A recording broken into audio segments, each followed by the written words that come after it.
ఆ సాంగ్ రాసిన తర్వాతనే ఆయన గెలవడానికి ముఖ్య కారణం అని చెప్పి చాలా మంది అంటున్నారు. ఆయన గుర్తొచ్చే మొదటి పేరు చివరి పేరు కూడా నేనే ఉంటాను ఆయనకి. 3 రంగుల జెండా బట్టి సింగమోలే కదిలినాడు ఒక్కరో కాంగ్రెస్ సూర్యుడు. కేసీఆర్ పైన కూడా మీరు సాంగ్ రాశారు కానీ అప్పుడు అవును ఏ పల్లె పిల్లోడు కళ్ళ ముందు ఉన్నోళ్ళ ఇలువ తెలివది ఏనాడో కాలమంతా ఇప్పుడు ఆ పార్టీ మనకు నచ్చలేదని అందులో ఉన్న గొప్ప నాయకులను మిస్ కాకూడదు నా సిద్ధాంతం. ఎందుకు పర్టికులర్ గా మెసేజ్ ఓరియంటెడ్ తీసుకుంటారు? కమర్షియల్ సాంగ్స్ మాస్ సాంగ్స్ ఇవన్నీ నేను చేయగలను కానీ సరే అన్నతమ్ముల పాట మా వ్యూవర్స్ కోసం కొంచెం పాడతారు. ఆడపిల్లవైనా అన్నదమ్ముల పాట నీకు ఎక్కడం అది మళ్ళీ మళ్ళీ అడగడం. ఏ బంధం అయినా కలుపుకుంటే మొదలవుతాది తోబుట్టు బంధం ఒకటి ఇంకేడా దొరకండి. అన్నంటే నాన్నంట తమ్ముడు తన కొడుకంట ఆ సంగతి అర్థం అయితే జన్మంతా ఆనంద. నా దగ్గర ఉంటలేడు నా దగ్గర రావట్లేడు నేను ఫీల్ అవుతున్నాను అందుకే తమ్ముడా అని అన్నాను. అందుకే అన్న పాడుతున్నది ఆ 4 రోజులు 5 రోజులు నాకు సరిపోలేదు. అందుకే అతను ఇప్పుడు నువ్వు ఆడా నేను ఈడా మనకెందుకు అడ్డు కూడా తమ్ముడా. నువ్వు కన్న కలలే నెరవేరేను చూడు అందుకే ఉన్నాడు మీ నాన్నే తోడు. దశరథ మహారాజే నాన్నై పుట్టాడు నువ్వు రాముడంత ఎదగరని. ఈ మధ్య కాలంలో పెద్ద పెద్ద సినిమాల్లో కూడా మన తెలంగాణ యాస యూజ్ చేస్తున్నారు. సో ఎలా అనిపిస్తుంది? ఈ నడుములోని మడత చూస్తే బాణోనికే వనిత. ఆమె అనసూయం తీసింది వాళ్ళు దాన్ని ఎంజాయ్ చేశారు. ఇది సార్ అదే ఫ్యూచర్ లో డైరెక్షన్ ఏమన్నా ఇంట్రెస్ట్ ఉందా? నేను నువ్వే ఇందాక అన్నావు 3 ఉన్నాయన్నావు. కన్నులకేమో అందంగా కనబడు సొగసుల్లో ఎనకన కన్నీరెంతుందో. ఉన్నవాడికి 100 రకాల కష్టజీవికి పస్తులు ఎలా. మన ఇద్దరం మాట్లాడుకుంటుంటే అదొక ఇంటర్వ్యూ లాగా అలా బోర్గా ఫీల్ అవ్వడం వల్ల వాళ్ళు పక్కకి వెళ్ళిపోయి మంచి విషయాలు ఎక్కడ మిస్ అవుతారో.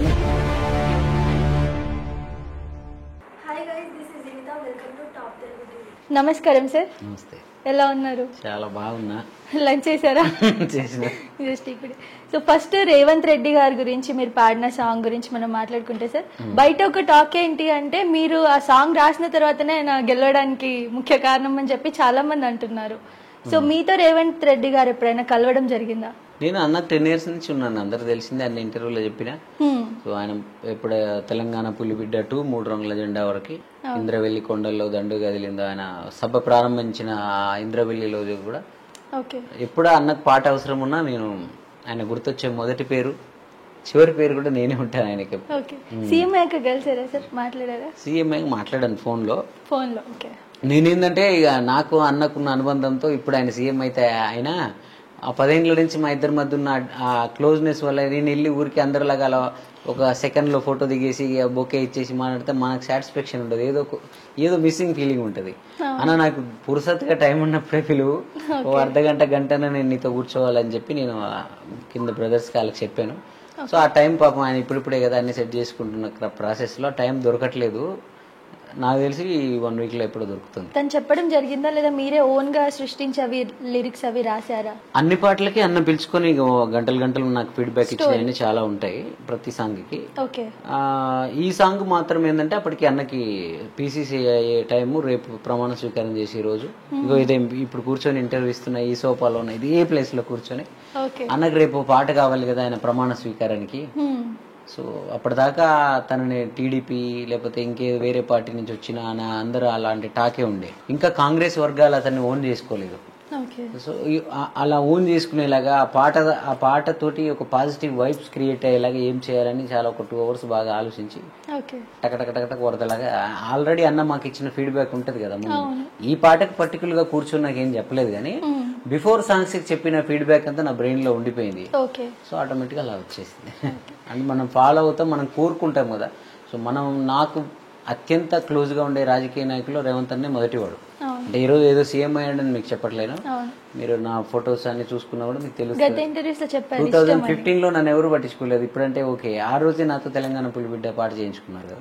సో ఆ అనుబంధం ఏంటో మీకు అర్థమైంటుంది కాబట్టి ఎక్కువ అసోసియేట్ అయి ఉన్నది ఆయననే కాబట్టి అన్న ఎప్పటికైనా విజయం సాధించాలి అని ఒక పాట కూడా చేసాం మధ్యలో కథాగానం రేవంత్ అన్న. దాంట్లో కూడా చెప్తాం చరిత్ర ఎప్పుడైనా పోరాట యోధులకే చేయెత్తి నీ మనసారా జయకొడుతుంది, ఆ లెక్కలో అయితే అతి త్వరలో నీ లక్ష్యం ఫలించి నిన్ను శిఖరం చేరుస్తుంది అని ఒక పదం ఉంటుంది. జస్ట్ 1 year బ్యాక్ ఆయన బర్త్డేకి. సో ఆ రోజు నేను ఆ పాటలో ఎండింగ్లో చెప్పా, అదే నిజమైంది. అంటే మనస్ఫూర్తిగా లోపల నుంచి చెప్పాను. అది 3 రంగుల జెండాలో కూడా ప్రతి పదం నా మనసులోంచి, నా హృదయంలోంచి అన్న కోసం ఉప్పొంగిన పాటే. అందులో మీ ఫేవరెట్ లైన్స్ ఏమైనా ఒక 2 మా దాడులెన్ని జరిగిన గాని దడవలేదు రేవంతన్న, అంతకంత ఎత్తుకు ఎదిగాడో అసలాట నేడే మొదలంటున్నాడు. 3 రంగుల జెండా బట్టి సింగమోలే కదిలినాడు, ఒక్కరో కాంగ్రెస్ సూర్యుడు అని ఒక లైన్ ఉంటది. అంటే అంత మాస్ పాటలో అంత అందరినీ ఒక హిస్టీరియా వచ్చినట్టు ఊగించే పాటలో కూడా అన్నకు సంబంధించిన చిన్న సింపతి లైన్స్ ఉంటాయి. అంటే దాడులు ఎన్ని జరుగుతున్నాయని ఆయన దడవలేదు. ఒక సీఎం రేంజ్ వాళ్ళు ఆయన టార్గెట్ చేసినా కూడా ఆయన దడవకుండా తన అంతకంతకు ఇంకా ఎక్కువ చేసుకుంటూ పోయాడు. అందుకే ఆయనకు చరిత్ర ఈరోజు నమస్కరించింది అన్న సెన్స్ దాంట్లో ఉంటుంది. నేను ఏ పాట చేసినా కూడా కొన్ని అది జనరలైజ్ కూడా ప్రజలకు ఉపయోగపడే అంశాలను నేను పెడతాను. అది పొలిటికల్ సాంగ్ అయినా. సో అందులో పోరాడే ప్రతి యోధుడికి ఉపయోగపడే పదాలు కొన్ని ఉంటాయి. అది సార్ మరి పాడడం ఎందుకు పాడలేదు? అంటే సెట్ అవ్వదు అనిపించిందా? నేను బేసిక్ గా మీరు అబ్జర్వ్ చేస్తే పొలిటికల్ సాంగ్స్ పాడరు. నా వాయిస్ కూడా చాలా మంది ఫ్యాన్స్ ఉంటారు. వాళ్ళు ఫ్యాన్స్ అని అనడం కంటే కూడా ఒక ఎమోషనల్లీ కనెక్ట్ అయి ఉంటారు. చరణ్ అర్జున్ అన్న వాడితే అంటే 100 మంది ఉంటే 99 మంది లేకపోతే 90 మంది 80 మంది నాకు తెలిసిన వాళ్ళు నా పాట ఫాలో అయ్యే వాళ్ళు నేను చెప్పను, కానీ 9 మందే ఉండొచ్చు అందులో. కానీ ఆ 9 మంది డై హార్డ్ ఉంటారు, పిచ్చిగా ఉంటారు. సో వాళ్ళు కాంగ్రెస్ లో ఉండొచ్చు, టీఆర్ఎస్ లో ఉండొచ్చు, బీజేపీలో ఉండొచ్చు, టీడీపీలో ఉండొచ్చు, ఇంకెక్కడైనా ఉండదు. సో ఎక్కడో ఒక పార్టీకి సంబంధించిన పాట పాడుతున్నప్పుడు ఆటోమేటిక్ గా అవతల వాళ్ళని హట్ చేసే అంశాలు ఉంటాయి దాంట్లో. అందుకే నేను మ్యాథ్స్ రాస్తాను, కంపోజ్ చేస్తాను, కానీ ఆ క్రెడిట్ కూడా పెద్దగా నేను పేర్లు వేసుకున్నవి. బట్ పాడడం మాత్రం అదొకటి నాకు కొంచెం, అది ఎక్కువ మందిని స్ప్రెడ్ చేయాలి, జనాల్లో అలచాలంటే అరిచి పాడాల్సి వస్తుంది. నాది కొంచెం ఎమోషనల్ గా స్మూత్ గా ఉండే వాయిస్ కదా. సో అది కాక మా నరసన్న, నాకు నరసన్నని పెద్ద సింగర్ చేయాలి, నరసన్న బ్రాండ్ అవ్వాలి. నరసన్నని చాలా మంది అంటే ఆయన ఏం సింగర్ ఒకటే పాడిస్తారు ఏంటబ్బా అని మా మ్యూజిషియన్స్ మమ్మల్ని అనే రోజులు కూడా ఉండే. నరసన్న కూడా చాలా సార్లు ఫీల్ అయ్యేవాడు అప్పుడు. సో లేదు, నరసన్న గొంతు కోసం ఒకరోజు ఈ జనం అంతా అంటపడాలి, నరసన్నని కూడా బ్రాండ్ చేయాలి. నేను చాలా వేదికల్లో ఇంటర్వ్యూలో కూడా చెప్పాను అప్పుడు, ఈయనది పెద్ద రేంజ్ వాయిస్, ఇది పాన్ ఇండియా రేంజ్లో, అంటే ఓన్లీ మ్యూజిక్ కోసమే ఈయన ఉండి సాధన చేసి ఉంటే మాత్రం ఓ పెద్ద రేంజ్ బాలీవుడ్ సింగర్ అంత స్థాయి ఇతనికి వస్తుంది అని ఆ రోజు నేను వేదికల మీద చెప్పేవాని. సో అంత రాకపోయినా అట్లీస్ట్ ఈ పొలిటికల్ సీజన్లో ఈ పొలిటికల్ లీడర్ల వరకైనా ఆయన ఈరోజు స్టార్ సింగర్ అవ్వడం అనేది, అందుకే నరసన్నకి అయితే ఆయనకు కూడా హెల్ప్ అవుతుంది, నరసన్న వాయిస్ అయితే బాగుంటుంది అని పాడించాను. ఆంధ్రాలో కూడా ఎలక్షన్స్ కాబోతున్నాయి కదా సార్, ఏమైనా సాంగ్స్ ప్లాన్ చేశారా మరి నెక్స్ట్? నేను ఎప్పుడు ఎవరికి ప్లాన్ చేయను, వాళ్ళు అడిగితే చేయడం. అదే వాళ్ళు ఎవరైనా అడగడం అట్లా అడుగుతున్నారు, కొందరు అడుగుతున్నారు. అడిగిన వాళ్ళకి మనకు మర్యాద ఇచ్చి గౌరవం ఇచ్చి పైసలు కూడా ఇచ్చి మా కోసం చేయంటే తప్పకుండా అందరికి చేస్తాం. రేవంత్ రెడ్డి గారి సాంగ్ ఎన్ని డబ్బులు వచ్చాయి సార్? రేవంత్ అన్న దగ్గర మేము ఎన్నడు అంటే ఆ 3 రంగుల జెండా అసలు రేవంత్ అన్నకే తెలియదు. నేను నరసన్న ఇలాగే కూర్చున్నాం. మేము అన్నకు మా వంతుగా ఆయన లక్ష్యానికి, నేను యుద్ధంలో పోరాడే యోధులకు ఆయుధంలా ఉండడానికి ఇష్టపడతానని నేను చాలాసార్లు చెప్పాను, మళ్ళీ చెప్తున్నా. ఆ రోజు నాకు ఆయనలో ఆ యుద్ధంలో పోరాడే యోధుడు కనపడ్డాడు. నా పాట ఒకటి ఆయనకి ఎన్నో ఆయుధాల్లో ఈ పాట కూడా ఒక ఆయుధం అవుతుంది కదా, అయితే చాలు అనుకుని ఇచ్చాను అంత. దానికి తోడు అవతల వాళ్ళు కూడా మమ్మల్ని పెద్దగా పట్టించుకున్నట్టు లేరు. సో దానివల్ల మనల్ని గౌరవించి మనల్ని ఇష్టపడి మనతో మాట్లాడే మనుషులకి మనం ఉపయోగపడాలి కదా. సో సార్ ఏదో వేరే ఇంటర్వ్యూలో కూడా మీరు చెప్పారు కేసీఆర్ పైన కూడా మీరు సాంగ్ రాశారు, కానీ అప్పుడు ఏపల్లె పిల్లడు పెద్దగా అంటే ఏం జరిగింది సార్? ఆ సాంగ్ పెద్దగా ఏం జరగలేదు, అంటే వాళ్ళకున్న చాలా బిజీ, వాళ్ళకున్న దాంట్లో మనల్ని అంటే పాటను పట్టించుకున్నారు, పాట చేసిన మనుషుల్ని పట్టించుకోలేదని. అంటే పాట కూడా పట్టించుకోలేకపోతే మనం ఏమనుకోదు, సరేలే వాళ్ళకి తెలియలేదేమో, అందరికి తెలియాలని ఉంది, మనం పాట చేస్తే ఇప్పుడు అందరు పట్టించుకోవాలని ఏమి అనుకో. కానీ అది ప్రతిరోజు వింటారు, ప్రతి వాళ్ళ అన్నిటికి వాడుకుంటారు, యూజ్ చేసుకుంటారు, అన్ని సభల్లో పెడతారు కదా. దీని కారకులు ఎవరు, దీన్ని క్రియేట్ చేసిన వాళ్ళు ఎవరని అడగడం మినిమం మనం ఆశించడం తప్పేం కాదు. వాళ్ళు దాన్ని మరి వాళ్ళ మధ్యలో ఏం జరిగిందో మనకు తెలియలేదు. బట్ ఏదైనా మనం మనుషులం కదా, సహజంగా మనలో కొన్ని చిన్న ఎమోషన్స్ ఉంటాయి కదా, ఆ రోజు అలా నేను ఫీల్ అయ్యి చెప్పాను అంతే. బట్ నా కేసీఆర్ గారు అంటే ఎప్పటికి ఇష్టమే, తెలంగాణ తెచ్చిన వ్యక్తిగా ఆయన ఎప్పుడు నా హృదయంలో చరిత్రలో ఎప్పుడు ఉంటాడు, దాన్ని మనం చెరపలేం. అందులోనే ఉంటుంది, కొన్ని నాళ్ళు ఉంటాయి పార్టీలు పగలు, ఎల్లకాలం యాదికుంటది తను చేసిన మేలు. కళ్ళ ముందు ఉన్నోళ్ళ ఇలువ తెలవది ఏనాడో కాలమంతా గడిసి. నేను అప్పుడే రాశాను, అది మంచిగా ఉన్నప్పుడు, నాకు కోపం లేనప్పుడు కూడా. సో ఈ పగలు కోపాలు ఇప్పుడు కోపం ఉందా సార్? ఎందుకు ఉండదు? మా నాయన మీద కూడా కోపం. మా నాయన నన్ను పట్టించుకోలేదు అనుకో, పండగకి వెళ్తే నన్ను చూడకుండా మా తమ్ముడినో లేదా మా చెల్లిని ఎక్కువ ప్రేమించి నన్ను ప్రేమించలేదు అనుకో, నాయన మీద కూడా కోపం ఉంటుంది. అది కోపం తప్ప అదేదో వేరే పార్టీ కాదు, ఇంకో వివక్ష కాదు. నా పార్టీలు అంటే నాకు టీఆర్ఎస్ జెండా ఏంటో తెలియదు, దాని రంగు ఏందో కూడా తెలియదు. కాంగ్రెస్ ఇప్పుడు రేవంత్ అన్న అంటే ఇష్టం కదా, రేవంత్ అన్న గుర్తు ఏందని ఎవరిని అడిగితే నేను అవును ఏం గుర్తు ఉండే అనుకుంటుంది. నేను ఇవాళ ఏ వారం ఇవాళ ఎంత డేట్ కూడా నాకు తెలియదు. సో నేను పాటలు నా ప్రపంచం ఇదే. నన్ను ప్రేమించే వాళ్ళని, నన్ను గౌరవించే వాళ్ళని నేను గౌరవిస్తాను. ఆంధ్రాలో ఎవరు గెలుస్తారు అనుకున్నారు సార్? నేను అదే చెప్తే మళ్ళీ రాజకీయాలు. పవన్ కళ్యాణ్ గారి గురించి మీ అభిప్రాయం? పవన్ కళ్యాణ్ గారు పవర్ స్టార్, సినిమా హీరోగా నాకు చాలా ఇష్టం. ఆంధ్ర రాజకీయాలు నాకు తెలియదు కదా, అక్కడ ఏం జరుగుతుంది. నేను తెలంగాణ వాడిని కదా, అవగాహన ఉంటుంది కదా ఏం జరుగుతుందో అని. ఇప్పుడు నువ్వు ఎమ్మెల్యేగా పోటీ చేస్తున్నావు అనుకో, ఈ క్షణం నువ్వు నన్ను పాట అడిగావు, పాట అడిగితే నీకు తప్పకుండా నీ గురించి నేను ఆ క్షణం స్టడీ చేయడం మొదలు పెడతా. ఎందుకు? పాటకు నాకు అవసరం కాబట్టి. నాకు అవసరం లేని విషయాన్ని నేను అసలు పట్టించుకోను. సో ఇప్పుడు ఆంధ్ర రాజకీయాలు నాకు అవసరం లేదు. ఎవరు మంచోళ్ళు గెలవాలి, నాయకులు రాష్ట్రాలు బాగుండాలని ఒక పౌరుడిగా కోరుకోవడమే తప్ప. నాకు ఇష్టమైన నాయకులు కొందరు ఉంటారు. నాకు నరేంద్ర మోడీ గారు అంటే చాలా ఇష్టం, చంద్రబాబు నాయుడు గారు అంటే చాలా ఇష్టం, రేవంత్ రెడ్డి గారు అంటే చాలా ఇష్టం, కేసీఆర్ అంటే కూడా చాలా ఇష్టం. సో ఇలా లీడర్స్, ఇప్పుడు బండి సంజయ్ గారు, ధర్మపురి అరవింద్ గారు, ఇప్పుడు కొందరు సంథింగ్ లీడర్స్ ఉంటారు. వాళ్ళు ఏ పార్టీలో ఉన్నారో కూడా నేను పట్టించుకోను. బట్ ఆ లీడర్లు, ఇప్పుడు మన కేసీఆర్ గారి మీద రేవంత్ అన్న మీద గెలిచాడు ఒక ఆయన, వెంకటరామిరెడ్డి ఏదో పేరు ఉంటుంది. ఇప్పుడు ఆయన ఇష్టం, ఆయన ఇంటర్వ్యూలు చూస్తాను నేను. అప్పుడు నేను భలే మాట్లాడుతాను, ఒక విలువలు ఉన్న రాజకీయ నాయకుడు కనపడతాడు ఆయనలో. అక్కడ పార్టీ కాదు నాకు, మళ్ళీ పర్సన్స్ ఇష్టం. సో పార్టీతో సంబంధం లేదు. నేను మనుషులు ఏ పార్టీలో, ఇప్పుడు ఆ పార్టీ మనకు నచ్చలేదని అందులో ఉన్న గొప్ప నాయకులను మిస్ కాకూడదు, నా సిద్ధాంతం అది. సో ఒక్కొక్క పార్టీలో గొప్ప గొప్ప లీడర్లు ఉంటారు. బీజేపీలో సూపర్ లీడర్స్ ఉన్నారు, టీఆర్ఎస్ లో ఉన్నారు, కాంగ్రెస్ లో ఉన్నారు. అందుకే ఒక పార్టీని ఫిక్స్ అవ్వడం, ఆ పార్టీ మీద ఇష్టం పెట్టుకొని మిగతా వాళ్ళందరినీ తిట్టడం అనేది నా కల్చర్ కాదు. ఎందుకంటే నన్ను అందరూ మావాడు చరణ్ అని ఫీల్ అవుతున్నప్పుడు నేను అందరి వాడిలాగే ఉండాలి, అందరినీ నేను ప్రేమించాలని నా ఇష్టం. సార్ నాకు పర్సనల్ గా మీ 2 సాంగ్స్ చాలా ఇష్టం, ఇప్పటికీ వింటా. ఒకటి తమ్మోడా అని చెప్పేసి ఒకటి, అండ్ నేను రాయను అసలు సూపర్ ఉంటాయి సార్ 2 సాంగ్స్, చాలా ఇష్టం నాకు. మా ఛానల్లో షూట్ చేసినప్పుడు నీ అన్ని తెలియదు కదా, నువ్వు లైట్ తీసుకున్నావు అంటే అప్పుడు నేనే కొత్త సార్ ఇండస్ట్రీలో, అది కూడా 2 years కింద అనుకుంటా. ఇప్పుడు ఈ మధ్య తెలిసి మన సార్ మీ ఛానల్లో నాకు అప్పుడు తెలుగే రాదు సరిగా, మీరు అప్పుడు గమనించి ఉంటారు నేను హిందీలో మాట్లాడుతున్నా. నేను పరిచయం, నువ్వు ఇంటర్వ్యూ చేస్తా అంటే నువ్వు ఆ రోజు సరిగా తెలుగే రాదు, హిందీ అంటే 2 years అయిపోయింది కదా. 2 years లో నేర్చుకుని ఇంటర్వ్యూలు చేసే స్థాయికి వచ్చావంటే బహుశా జిఎంసీలో అడుగు పెట్టడం వల్ల నీకు వచ్చి ఉంటుంది. చెప్పలేను సార్, మీ వల్ల అయ్యి ఉండొచ్చు. అది జిఎంసీలో చేసిన వాళ్ళందరూ స్టార్లే. ఇప్పుడు సార్ ఇంకొక పాట ఇచ్చే స్టార్ చేయండి అయితే. సార్ ఇప్పుడు మీరు చేసిన ప్రతి సాంగ్ ఒక మెసేజ్ ఓరియంటెడ్ ఉంటుంది, చాలా మందికి కనెక్ట్ అవుతుంది కదా, ఎందుకు పర్టికులర్ గా మెసేజ్ ఓరియంటెడ్ తీసుకుంటారు? నాకు చాలా మంది ఇచ్చిన సలహాలు ఏంటంటే, నువ్వు పాటలు రాసుకో, మంచి రైటర్వి, నీకు మ్యూజిక్ ఎందుకు, మనం చేసిన కొన్ని సినిమాలు సరిగా వర్కౌట్ అవ్వకపోవడం వల్ల, పాటలు రీచ్ అవ్వకపోవడం వల్ల అందరు ఏం ఫిక్స్ అయ్యారంటే, నువ్వు పెద్ద పెద్ద సినిమాల్లో రచ్చలో, డాన్లో, శంభో శంభోలో స్టైల్లో ఆ పాటలన్నీ రాసినప్పుడు అవి పెద్ద హిట్ అయ్యాయి కదా, నువ్వు మ్యూజిక్ డైరెక్టర్ అయిన తర్వాత వెనక్కి పడిపోయావు, నీకు మ్యూజిక్ వద్దు, పాటలే రాసుకొని చెప్పేవాళ్ళు. కానీ చాలా మంది తెలియదు ఏంటంటే, అందులో చాలా వరకు 50-60% పాటలని ట్యూన్స్ నేను చేసినవి, కానీ అఫీషియల్ గా పేరు ఉండకపోయేది. అది నాకు తెలుసు కాబట్టి నేను దాన్ని చెప్పలేను కదా.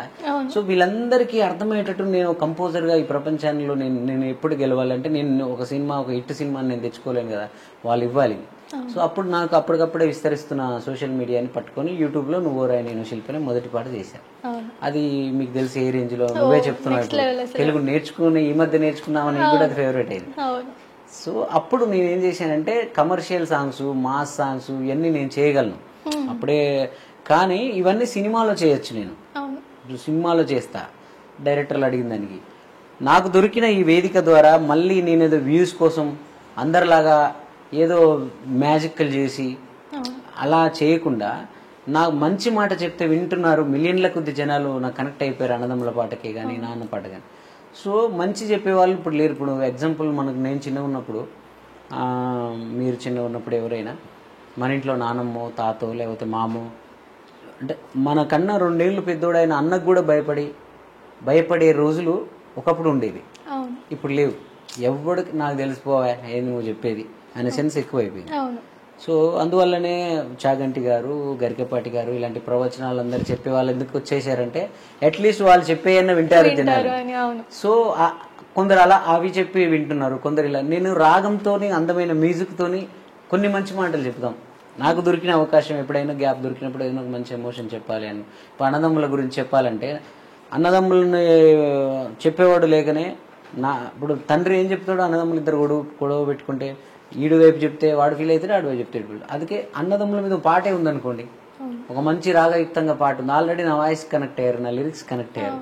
సో ఎక్కడో ఒక దగ్గర నేను ఆ పాటను షేర్ చేసే రోజు కూడా ఫేస్బుక్ లో పెట్టినా, ఈ పాట ద్వారా ఏ ఇద్దరు అన్నదమ్ములు కలిసినా ఈ పాట బ్లాక్ బస్టర్ అయినట్టే.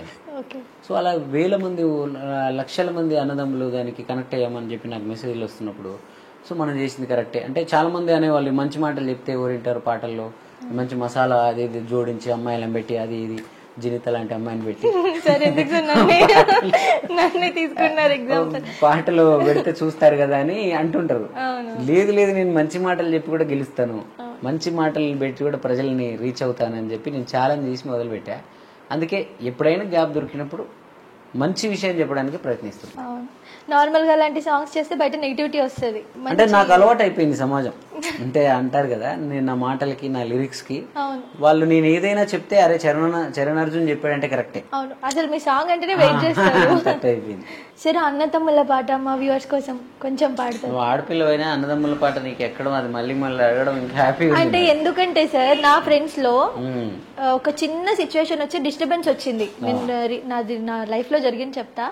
మీ సాంగ్ విన్నాక వాళ్ళు కలిసారు తెలుసా. యాక్చువల్లీ పెద్దన్నయ్యకి మ్యారేజ్ అయిపోయింది, చిన్నోడు తిరుగుతా ఉన్నాడు అలా, ఏం పని చేయట్లేదు. వీళ్ళ వదిన ఊరికే చెప్పడం, వాడిని చేయమను, నువ్వు ఒక్కడివే చేస్తున్నావు, నీకే బర్డెన్ అవుతుంది వైఫ్. సో అలాంటి సిచ్యువేషన్ లో మీ పాట విన్నారు, అప్పటి నుంచి నాకు కనెక్ట్ అయింది.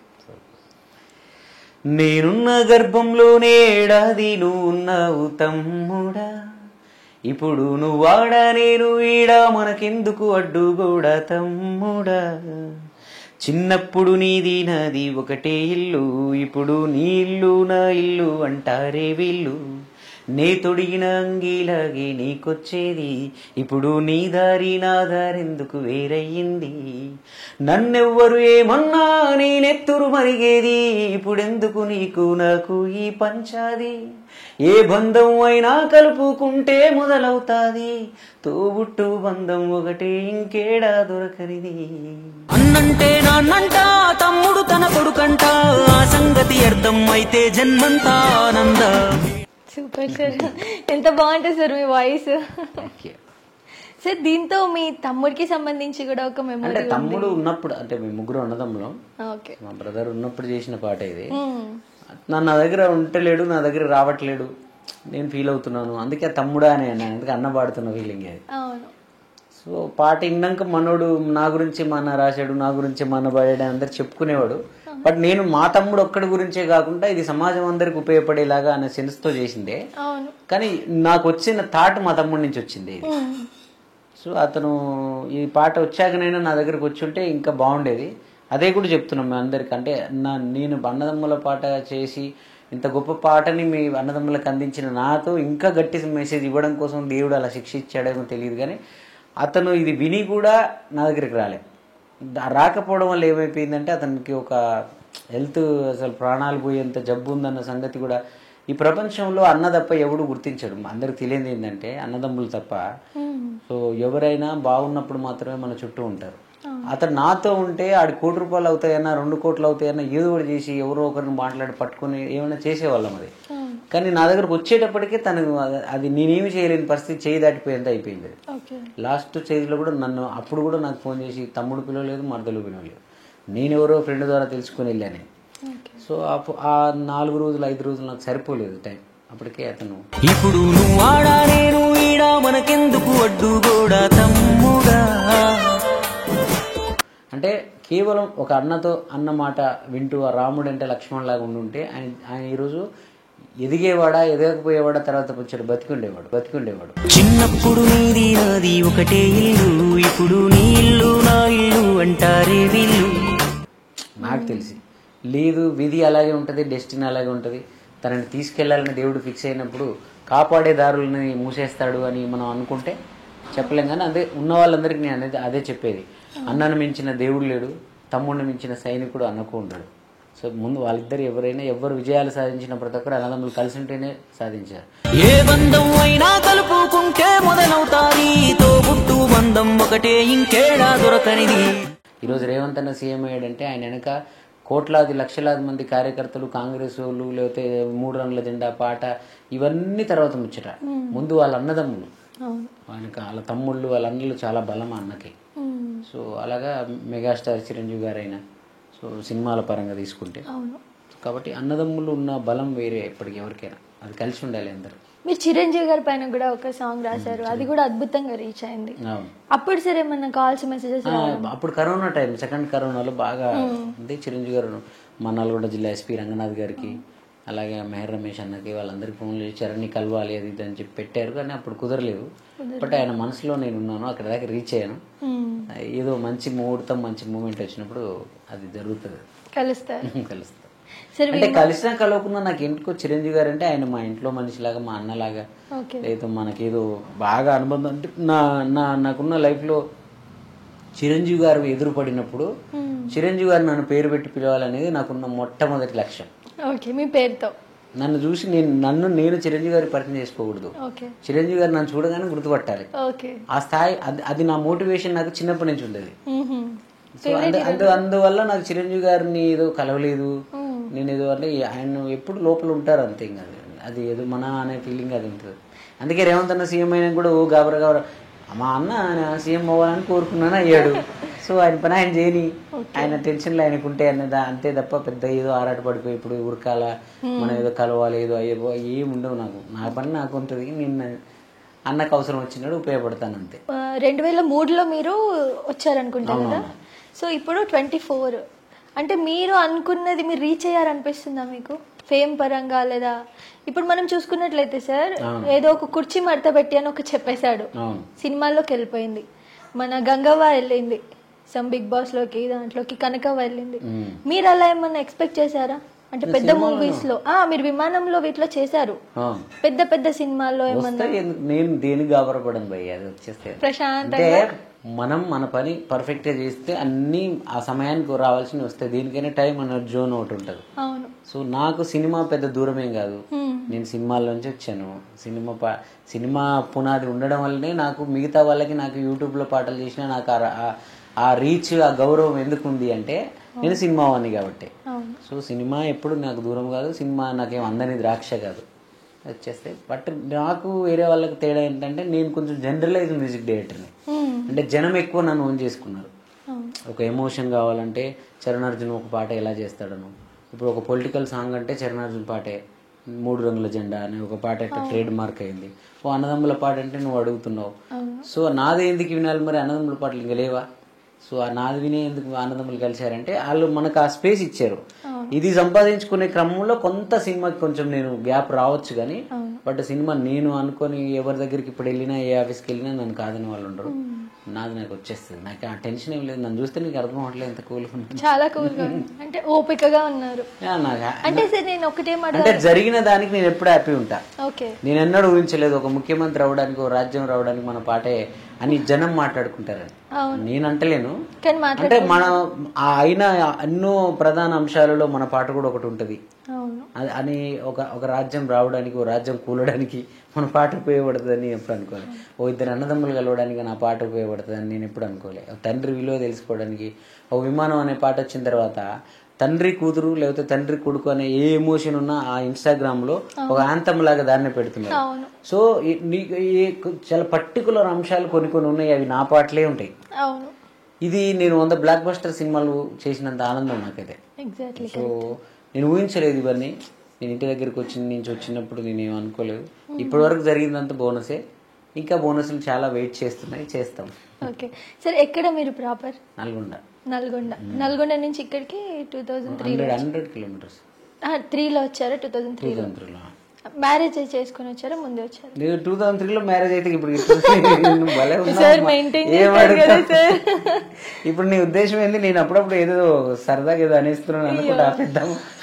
లేదు సార్, అలా లేదు. నాకు ఇప్పుడు రీసెంట్ పెళ్ళైంది, మననే చిన్న పాప 5 years బ్యాక్ 2019-18లో పెళ్ళైంది. 4 ఏళ్ళ పాప ఉంది అంతే నాకు. సార్ విమానం మూవీలో ఎలా వచ్చింది అవకాశం? విమానం అదే నేను చెప్తున్నా కదా, సినిమాలలో ఇంతకు ముందు చేసుకున్న అవకాశాలు, పునాదులు, దానికి ఎవరైతే ప్రొడ్యూసర్ జీ స్టూడియోస్ తో కలిసి ఉన్న కిరణ్ అన్న ఉన్నారు కదా, తను నా డాన్ సినిమాకి, శివశంభో స్టైల్ సినిమాలకి కో డైరెక్టర్ ఆయన. సో తను దీనికి ప్రొడ్యూసర్. సో అలాగా ధనరాజ్ ఉన్నాడు దాంట్లో, ఆ ధనరాజ్ నాకు బాగా ఫ్రెండ్, ఇద్దరం డార్లింగ్ అనుకుంటాం. సో అలాగా అందరు కలిసి అక్కడ నన్ను సజెస్ట్ చేయడం, జీ స్టూడియోస్ వాళ్ళకి నా వర్క్ నచ్చడం, ప్రసాద్ గారికి డైరెక్టర్ గారు, అలా అయిపోయింది. అది కూడా చాలా బాగా హిట్ అయింది సార్ సాంగ్. అది మా తమ్ముడు చనిపోయిన 5వ రోజు స్టోరీ విన్నా నేను. బాగా డిప్రెషన్లో బాధలో ఉన్నప్పుడు చేంజ్ కోసం హైదరాబాద్కు వాళ్ళు పిలిస్తే వచ్చి కథ విన్నా నేను. సో మనకు ఒక నష్టాన్ని మిగిల్చినప్పుడు, దెబ్బ కొట్టినప్పుడు దేవుడు, త్రివిక్రమ్ గారు ఏదో సినిమాలో చెప్తారు, దేవుడు డిప్ప మీద ఒకటి కొట్టి అది ఏడ్చేలోపు మన చేతిలో చాక్లెట్ పెడతాడంట. సో అలాగా డిప్ప మీద మా తమ్ముడి రూపంలో కొట్టి చేతిలో చాక్లెట్ విమాన రూపంలో ఇచ్చినాడు అనుకుంటారు. సార్ విమానంలో పాడతారా కొంచెం? దాంట్లో ఆ 4 లైన్స్ బాగా నాకు, నేను అప్పుడు ఆ పాటల్ని రాసి అంటే కంపోజ్ చేస్తున్నప్పుడే నాకు లిరిక్స్ వస్తాయి. అప్పుడే అనుకున్నాను నేను ఈ 4 పదాలు బాగా ప్రజల్లోకి, అంటే ఇప్పుడు అయోధ్య ఈ సమయాల్లో, అంటే అప్పటికి అయోధ్య ఏం లేదు విమానం, అప్పుడు నాకు తెలియకుండానే వచ్చింది అది. ఇది అంటే నువ్వు కన్న కలలే నెరవేరేను చూడు, అందుకే ఉన్నాడు మీ నాన్నయ్య తోడు, దశరథ మహారాజే నాన్నయ్య పుట్టాడు, నువ్వు రాముడంత ఎదగరనేడు. దశరథ మహారాజే నాన్నయ్య పుట్టాడు, నువ్వు రాముడంత ఎదగర. అంటే దశరథుడు, రాముడు ఇవన్నీ ఆ తర్వాత ఇప్పుడు మొన్న అయోధ్య అనేది టాపిక్ వచ్చింది, కానీ ఆ పాటలో ఆ లైన్స్ బాగా హైలైట్ అయ్యాయి. చాలా బాగుండింది నిజంగా. ఇప్పటికీ కూడా రీల్స్ లో చాలా వస్తూ ఉంటాయి. ఆ బాబు కూడా సరే భలే చెప్తాడు ఆ పాట కానీ, ధ్రువన్, అతను ధ్రువన్ ని తెలుసా సార్? వాళ్ళ అమ్మ ధ్రువన్ అందరు ఇప్పటికి వస్తుంటున్నారు. అసలు ఆ సాంగ్స్ ఎంత, ఆ సినిమా ద్వారా విమానం అనే సినిమా ఎంతో మంది అభిమానులని ప్రజల్ని ఇవ్వడంతో పాటు సముద్రకని గారు, ఆ విమానం, ధ్రువన్ పిల్లోడు, సో డైరెక్టర్, జీ స్టూడియోస్, ఇంతమంది అంటే ధనరాజు, కిరణ్ అన్న వీళ్ళందరూ అంటే ఫస్ట్ నుంచి ఉన్నారు. కానీ ఆ సినిమా నాకు ఇచ్చిన ఆత్మీయులు, ఆ సినిమా ఇచ్చిన ఒక కుటుంబం వాళ్ళంతా. సముద్రకని అన్నది ఇంకా ఆల్మోస్ట్ నాకు సొంత అన్నలాగా. ఏదైనా చిన్న బాధ వచ్చినా వాయిస్ మెసేజ్ పెడితే ఏంద్రా తమ్ముడు ఏమైందిరా అని ఫోన్ చేస్తున్నాను. అది కూడా ఏంటి, ఏదో మనల్ని కలిసి ఏదో సింపతితోనో 4 రోజులు కలిస్తే వచ్చిన అనుబంధం కాదు. విమానం అనే సినిమా చూసి ప్రీమియర్ చూసిన తర్వాత అందులో బ్యాక్గ్రౌండ్ స్కోర్ బిట్టుకి ఆయన ఎంజాయ్ చేసిన విధానాన్ని, నేను చేసిన నా వర్క్ గురించి వివరిస్తూ ఒక 2 hours నాతో మాట్లాడి అప్పటి నుంచి క్లోజ్ అయ్యాను. అంటే పని కోసం మన వర్క్ ద్వారా అయిన అనుబంధం చాలా హ్యాపీ అనిపిస్తుంది మనకి. ఎందుకంటే ఆయన ఒక పాన్ ఇండియా ఆర్టిస్టు, ఒక డైరెక్టర్, ఒక ఎంతో పెద్ద లెవెల్లో ఉన్న ఆయన, ఎంతో పెద్ద నిష్ణాతులైన టెక్నీషియన్స్, మ్యూజిక్ డైరెక్టర్లతో పనిచేసినాడు, ఇళయరాజా గారితో పనిచేశాడు ఆయన. సో ఆయన నా వర్క్ని అంత మెచ్చుకునేసరికి ఆ రోజు నిజంగా అరే మనం, నేనేమో లక్షలు కోట్లు తీసుకోలేదు బడ్జెట్లు కూడా, నాకున్న చిన్న బడ్జెట్లో చిన్న లిమిట్స్లో కూడా అంతమందిని కదిలించగలిగాను అనేది హ్యాపీ ఇచ్చింది విమానం. సార్ యూట్యూబ్ ఛానల్ గురించి మాట్లాడితే నెక్స్ట్ ఏంటి సార్, ఏమైనా రాబోతున్నాయా మంచి సాంగ్స్? నేను ఇప్పుడు లగ్గం అని ఒక సినిమా చేస్తున్నాను. రమేష్ చెప్పాల్ గారు డైరెక్టర్. సో నాకు సముద్రకని గారు లాగా ఇలాగే రమేష్ చెప్పాల్ గారు కూడా ఎంత అంటే ఆయన నా జీవితంలో ఒక ప్రత్యేక స్థానం ఉంటుంది ఆయనకి అప్పటి. ఎందుకంటే నేను ఇప్పటి వరకు నా మ్యూజిషియన్స్ అందరికి నా మీద ఉన్న కంప్లైంట్ ఏంటంటే, నా టీం అంతా చెన్నై వాళ్ళు, మొత్తం ఫ్లోరిడాలో ఉంటారు, దుబాయ్లో ఉంటారు, వీళ్ళందరూ ఎక్కడెక్కడి నుంచో పనులు చేసి నాకు పంపిస్తూ ఉంటారు. అందరిది ఏంటంటే ఇప్పటివరకు నువ్వేదో నీ కంపోజిషన్తోనో లేకపోతే నీ లిరిక్స్తోనో నీ మ్యాజిక్తోనో ఏదో నడిపిస్తున్నావు, కానీ అద్భుతమైన మ్యూజిషియన్స్ నీ సినిమాలకు పనిచేసి అన్ని చాలా లాట్ ఆఫ్ ఇన్స్ట్రుమెంటేషన్స్ చేసుకొని వేరే సినిమాలకు వాళ్ళందరూ ఎలా అయితే ఖర్చు పెడుతున్నారో ఆ స్థాయిలో నీకు ఖర్చు పెట్టి అంత మ్యూజిక్ కోసం చేసి మంచి సింగర్స్తో పాడుంటే నీ లెవెల్ వేరే ఉంటుందని అందరూ అంటుంటారు. కానీ అది నా చేతిలో పని కాదు కదా. ప్రొడ్యూసర్స్ నాకు అలాంటి వాళ్ళు దొరకాలి, నాకు సపోర్ట్ చేయాలి. సరే నేను కొంచెం మొహమాటం ఎక్కువ ప్రొడ్యూసర్స్తో ఖర్చు పెట్టియాలండి. కానీ ఇక్కడ రమేష్ చెప్పాల్ గారు, ఆ వేణుగోపాల్ రెడ్డి గారు ప్రొడ్యూసర్స్ వాళ్ళు నాకు ఒకటే చెప్పారు, నువ్వు నెక్స్ట్ లెవెల్ వెళ్ళడానికి నీకేం కావాలి, నీకు రెమ్యునరేషన్ పరంగా మేము ఏమి ఇస్తామో ఏమో తర్వాత, కానీ నీ మ్యూజిక్ ఏం కావాలో నువ్వు అన్ని చేసుకో, ఎలాంటి సింగర్స్ కావాలో పెట్టుకో, ఎలాంటి ఇన్స్ట్రుమెంట్స్ కావాలో చేసుకో అని చెప్పి అది నాకు అన్ని ప్రొవైడ్ చేస్తూ అందువల్ల కాన్సన్ట్రేషన్ అంతా నేను ఇప్పుడు లగ్గం మీదే పెట్టాను. అందువల్ల నేను ఇండిపెండెంట్ సాంగ్స్ చేయలేకపోతున్నా. దాంట్లో పాటలు కూడా వాళ్ళు పెద్ద పెద్ద రైటర్స్తో రాయించాలని పాపం వాళ్ళు చాలా నా కోసం ట్రై చేసినాడు డైరెక్టర్ గారు రమేష్ గారు. వాళ్ళకి టైం లేక నాకు కుదరలేదు, వాళ్ళు కొంత ఇబ్బంది అయింది. అందుకు ఆల్మోస్ట్ నేను సంజయ్ మహేష్ అని పిల్లోడు ఉంటాడు, నా దగ్గరే ఉంటాడు, మహబూబ్నగర్ పిల్లాడు. సో వాడు ముషాయిరా అని ఒక పాట రాశాడు. అసలు మామూలు ఉండదు. అంటే తెలుగు ఇండస్ట్రీకి మళ్ళీ ఒక కొత్త పౌరుడు రైటర్ వచ్చాడు. అప్పుడు ఒక్కొక్కరు వచ్చినప్పుడు మనం మాట్లాడుకుంటాం వాళ్ళ గురించి. సో అంటే పాపం ఇప్పటికీ ఒక 40-50 వెర్షన్లు రాసి ఉంటాడు. ఒక్కొక్క పదాన్ని అదే పిచ్చిలో ఉంటాడు. నన్ను డైరెక్టర్ని ఒప్పియడానికి అది కష్టపడి మిగతా వాళ్ళు చాలా మంది వాళ్ళకి టైం లేకనో లేకపోతే రాయలేకనో వాళ్ళు వదిలేసిన, అతను మాత్రం కష్టపడి ఆ పాట రాశాడు. మీరు ఆ పాట తర్వాత ఆ పాట కూడా అంత బ్లాక్ బస్టర్ హిట్ అవుతుంది. అన్ని పాటలు ఉంటాయి అద్భుతంగా హిట్ అవుతాయి. కానీ నాకు ఆ సినిమాలో నాకు ఎక్కువ మనసుకు కమర్షియలైజ్గా కూడా నాకు బాగా నచ్చిన ఆ ముషాయిరా పాట, అతను రాసిన లిరిక్స్ కూడా నాకు అందులో మంచి మంచి లిరిక్స్ రాశాడు. ఇప్పుడు వినిపించలేదేమో, ఇప్పుడు అది చెప్పలేం. మీరు వేదిక మీద ఆ రోజు నన్ను మీరు మళ్ళీ అందరు అడగండి, ఆ పిల్లాన్ని మేము మర్చిపోయినా, మీరు అప్పుడు ఒక పిల్లాడి గురించి చెప్పారు కదా, మీరు ఇంటర్వ్యూ కూడా చేయాలి. మంచి అంటే నా దగ్గరే ఉంటాడు, డే అండ్ నైట్ ఉంటాడు, నాతో తిట్లు తింటా, నాతో క్లాస్ వినిపించుకుంటా. సో అంటే ఒక మంచి జిఎంసీ లాంటి ఇక్కడ ఇట్లా వచ్చి ఒక రోజు వచ్చి ఒక పాట చేసిపోతేనే, ఒకరోజు వచ్చి యాక్ట్ చేసిపోతేనే అందరూ ఎంతో ఎత్తుకు ఎదుగుతున్నారు. నాకన్నా ఎదుగుతున్నారు వాళ్ళు. నాకే అనిపిస్తుంది ఒక్కోసారి, ఏమో ఇట్లా మన చేతుల ద్వారా ఇట్లా పరిచయం అయ్యి లేదు పెద్ద వెళ్ళిపోయారు, మనం ఇప్పుడు వెళ్తామన్న ఫీలింగ్ లో ఉంటుంది. సరే, మీరు ఆల్రెడీ చాలా మంది గుండెల్లో ఉన్నారు సార్. అట్లయితే సంజయ్ ఇక్కడే ఉంటాడు కాబట్టి, ఇక్కడే తయారవుతున్నాడు కాబట్టి నాకు చాలా మంచి నిజంగా ఉన్నాను అందరి గుండెల్లో. సార్ నిజంగా ఉన్నారు సార్. నాకు కూడా సార్ చాలా ఇష్టం మీ సాంగ్స్. అంటే గుండెల్లో మళ్ళీ అది వేరేలా పోతుంది కానీ చాలా ఇష్టం సార్ మీ వాయిస్ నిజంగా. అండ్ మీ మీద అంటే మీ నేమ్ మీద ఒక ఫౌండేషన్ కూడా ఉంది కదా సార్? ఉంది. అంటే దాన్ని ఇంకా పూర్తి స్థాయిలో విస్తరించలేదు, ఓకే చేయాలి. ఎందుకు సార్ ఫౌండేషన్ ఎందుకు వచ్చింది? అంటే నేను ఎంతో మందిని లాంచ్ చేయాలి, మట్టిలో మాణిక్యాలందరం బయటికి తీసుకురావాలి, ఇంకేదో చేయాలని ఉండే. సడన్ గా మళ్ళీ నేను వీటిలో పడిపోయి సినిమాకి, ఇప్పుడు మళ్ళీ సినిమాకి మార్కెట్ ఇవన్నీ కూడా మళ్ళీ నేను చూసేసరి వెనక్కి తిరిగి చూసేసరికి కొంచెం దూరం వచ్చినట్టు అనిపించింది. మళ్ళీ సినిమాల్లో మనం సెట్ అయ్యి మళ్ళీ మ్యూజిక్ డైరెక్టర్గా మనం కమర్షియల్ మార్కెట్లో మళ్ళీ కొంచెం సెట్ అయిన తర్వాత మళ్ళీ చేయాలి. అంటే బస్సు ఛార్జీలు లేక కూడా ఊర్లోనే ఉండి వాళ్ళు అద్భుతమైన ప్రతిభావంతులు చాలా మంది ఉన్నారు. ఇప్పుడు నా పాటల ద్వారానే బయటకు వచ్చిన కనకవ్వ కావచ్చు, నల్గొండ గద్దర్ నరసన్న కావచ్చు, సో మన నాగదుర్గ కావచ్చు, సో నువ్వు కావచ్చు, సో ఇలాగ ఎంతో మంది, ఇప్పుడు సంజయ్ మహేష్ లాంటి రైటర్స్ కావచ్చు, ఎంతో మంది ఆర్టిస్టులు కూడా వచ్చారు. కానీ కొంతవరకే చేయగలుగుతున్నా నేను. కొంచెం ఇప్పుడు సీఎం రేవంత్ రెడ్డి అన్న కూడా నాకు క్లోజ్ కాబట్టి ఏదైనా గవర్నమెంట్ సహాయాలు కూడా తీసుకొని ఇంకా పెద్దగా విస్తరించి పెద్ద స్థాయిలో ఈ కళా సంపదలను వెలికి తీయాలని ఉంది నాకు. కొత్త వాళ్ళకి అవకాశాలు, కొత్త వాళ్ళకే. అంటే అద్భుతమైన ప్రతిభ ఉండి అవకాశం లేని వాళ్ళు చాలా మంది ఊళ్ళలో ఉన్నారు. వాళ్ళందరూ మీ టాప్ తెలుగు ఇలాంటి ఛానళ్ళ సపోర్ట్ కూడా తీసుకొని ఏదో రోజు దాని పెద్ద స్థాయిలో ఎలా అని నాకు ఇంకా దాని గురించి. ఊర్లో వాళ్ళని తీసుకుంటారు, సిటీ వాళ్ళు కూడా ఉన్నారు చాలా మంది. సిటీ వాళ్ళు సిటీలో ఉంటే ఎలా నువ్వు ఆల్రెడీ చేసినావుగా. కాదు సార్, నిజంగా ఇప్పుడు చాలా మంది ఇండస్ట్రీ కోసం వచ్చేసి పాపం ఫుడ్ లేకుండా పేరెంట్స్ వదిలేసి ఏదో సఫర్ అవుతున్నారు, ఏదో అయిపోతామని వస్తారు, కానీ ఏం సాధించలేకపోతున్నారు, అవకాశాలు ఉండట్లేదు. లేదు, ఇప్పుడు అన్ని అవకాశాలు ఉన్నాయి, కరెక్ట్ మనం వాడుకోవాలంతే. ఇప్పుడు అన్ని ఇంత ముందు అంటే ఓన్లీ సినిమా. సార్ ఒకటి ఓపెన్ గా మాట్లాడితే కమిట్మెంట్ సార్ ఫస్ట్ థింగ్. అయ్యో నాకు తెలియదు దాటికి వచ్చి. సార్ మీరు ఇండస్ట్రీలో ఉన్నారు, మీకు తెలీదు ఇది. ఇండస్ట్రీ మీన్ నేను మ్యూజిక్ కదమ్మా, నేను షూటింగ్లు లొకేషన్స్ వాటి కూడా నాకు తెలియదు. అక్కడ ఆర్టిస్ట్ ఎలా సెలెక్ట్ చేస్తారో కూడా మనకేం తెలుస్తుంది. ఇప్పుడు నువ్వు మా దాంట్లో ఛానల్ చేసావు, నేను ఎవరైనా అన్నారా? అనలే కదా. మరి అసలు మీరైతే మాట్లాడలేదు సార్, ఆ రోజు దూరం నుంచి చూసాను. సో అలా వచ్చి వెళ్ళిపోయా, గుర్తు కూడా లేదు మీకు అంత. మళ్ళీ నేను గుర్తు చేసా మీకు. నువ్వు నాకు అది మెసేజ్ చేసినప్పుడు చెప్పాను, మీ ఛానల్లో చేశాను. సో కాబట్టి అంతటా ఏముండదు, ఎక్కడో ఒకరిద్దరు అలా ఉంటారు. అది ఏ ఫీల్డ్ లోనైనా ఉంటది. సాఫ్ట్వేర్ కంపెనీలో ఉద్యోగం చేసే వాళ్ళు ఉంటారు, వాళ్ళు ప్రమోషన్స్ కోసం దానికోసం. అంటే ఇక్కడ ప్రాబ్లం మగాడమ్మా, ఇండస్ట్రీ కాదు. అవును, ఒక ఆడపిల్ల అవసరాన్ని ఏ విధంగా అవతలోడు అడ్వాంటేజ్ తీసుకుంటున్నాడు అనేది కారణం. అది రాజకీయాల్లో ఉంది, సినిమాల్లో ఉంది, సాఫ్ట్వేర్లో ఉంది, మీడియా రంగంలో ఉంది. అంతెందుకు ఊర్లలో చిన్న పని చేసుకుంటారు, మామూలుగా కూలికి వెళ్తారు ఆడవాళ్ళు. అక్కడ కూడా వాడు ఎవడైతే మెయిన్ ఉంటాడో, అజమాయిషి ఎవడు క్రియేట్ చేస్తాడో ఆడు ఆ అడ్వాంటేజ్ తీసుకుంటాడు వాళ్ళ దగ్గర.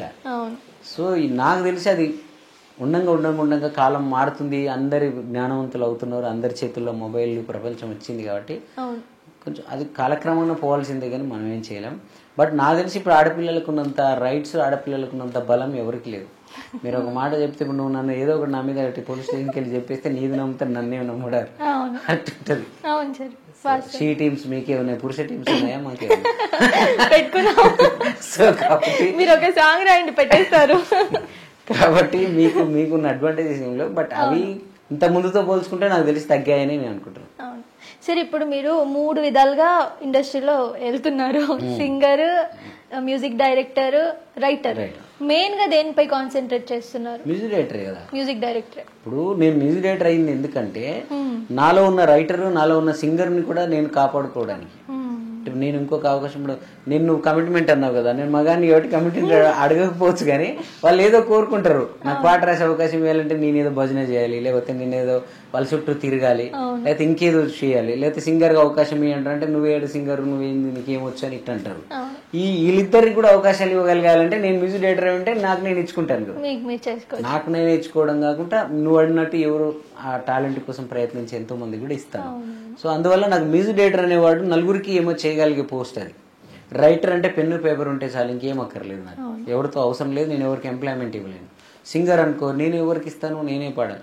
మ్యూజిక్ డైరెక్టర్ అనుకో నేను నా కింద 100 మంది పని చేస్తుంటారు. కరోనా టైంలో కూడా నేను ఎప్పుడు ఆపలేదు, వాళ్ళందరికీ డబ్బులు ఇస్తూ అందరిని పనులు చేయించుకుంటూ.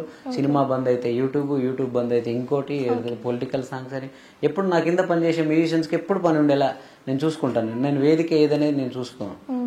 నేను గెలవడం ఒకటే ముఖ్యం. కొందరు అంటారు రాజకీయం పాటలు చేస్తే సినిమాలు రావు, పొలిటికల్ ముద్రలు పడతాయి అంటారు. పొలిటికల్ సాంగ్ కూడా సూపర్ హిట్ చేసి దాన్ని కూడా ఒక ట్రెండ్ క్రియేట్ చేసాం. మనం చేసే పని పర్ఫెక్ట్గా చేస్తే మనం మ్యూజిషియన్స్ బతుకుతూ ఉంటారు అందరూ. అంటే మ్యూజిక్ డైరెక్టర్ అనేవాడు నలుగురికి ఉపయోగపడతాడు. నాకు ఎప్పుడు నేను భగవంతుని మొక్కితే ఒకటే మొక్కుతా చేస్తా. ఏమంటా అంటే నేను దేవుడిని పెద్దగా ఆయనని ఇప్పుడు పాపం ఏదైనా గుడికి వెళ్ళినా కూడా పాపం రోజు ఎంతమంది ఇంట బాబా ఇంత ఓపిక ఏంటి నీకు, నేను కూడా మళ్ళీ నీకు కొత్త అన్ని పెట్టి బడని పెట్టాను, కానీ నువ్వు ఒక పని చేయి, నీ పని నేను కూడా చేసేటట్టు నాకేమన్నా నన్ను అట్లా శక్తిమంతుని చేయంట. అంటే నీ దగ్గరికి రాకుండా నీకు రోజు 100 మంది వస్తారు అనుకో దేవుడా, ఓ 10 మందికో 4గురికో నేను కూడా చేసేటట్టు కొంత నీ బాధ్యతలు నాకు అప్పగించు. బాధ్యతలు అప్పగించే ప్రాసెస్లో ఏమవుతుందంటే మనం ఇంకొకటికి చేయగలిగే స్థాయిలో మనల్ని ఆయన ఉంచాలంటే మనం బాగా చూసుకోవాల్సిందే కదా. సో ఆ విధంగా నేను అట్లా ఉంటా. అంటే అలా నలుగురికి నేను చేయగలిగే పొజిషన్లో ఉండగలిగేది మ్యూజిక్ డైరెక్టర్ ఒకటే. అందుకే నాకు మ్యూజిక్ డైరెక్టర్ ఇష్టం. జిఎంసి అంటే జీ అంటే గోపమ్మ, గోపమ్మ అమ్మ పేరు, అమ్మ పేరు జీ మిరాకిల్స్ క్రూ, జిఎంసి. ఆ అమ్మ పేరే గోపమ్మ కాస్త గోపాలి మా కూతురు పేరైంది. అట్లా గోపమ్మని పెడితే కొడుతుంది కదా, ఈ ట్రెండ్ లో గోపమ్మ ఇంటర్వ్యూ నేను చేస్తాం కాకపోతే అంటారు, దాన్ని గోపాలి అని స్టైలిష్ గా చేశాం. చరణ్ అర్జున్ సరికి లవ్ స్టోరీ ఉందా? చరణ్ అర్జున్కి లవ్ స్టోరీలు ఏం లేదు, పాటే మ్యూజికే లవ్ స్టోరీ. ఇప్పుడు నిజం చెప్పండి. నిజం అంతే, నాకేం లవ్ స్టోరీ. లవ్ చేసి ఇప్పుడు నువ్వు ఒకటి ఆలోచన చేస్తే అమ్మాయిల గురించి తెలుసు నీకు, నేను స్టూడియోలో 4 గోడల మధ్య చీకటి గదిలోనే ఎప్పుడు ఉంటా. ఇప్పుడు కాదు, చిన్న నా టీనేజ్ లో నుంచి నేను అదే పని. మ్యూజిక్ తప్ప ఇంకోటి. బయటికి వెళ్తే ఒక అర్ధగంట నీళ్ళల్లో చేపలు తెలుసు కదా, ఫిష్ తెలుసు కదా, తీసి ఒడ్డు మీద పడేస్తే కొట్టుకుంటాయి అవి. నేను మ్యూజిక్లో స్టూడియోలో లేకపోతే బయటికి వెళ్తే నువ్వు బంగారం కాదు స్వర్గం దగ్గర తీసుకుపోయినా కొట్టుకుంటాను నేను. అప్పుడు అమ్మాయి లవ్లో పడే అమ్మాయి దానికి కొన్ని రిక్వైర్మెంట్స్ ఉంటాయి.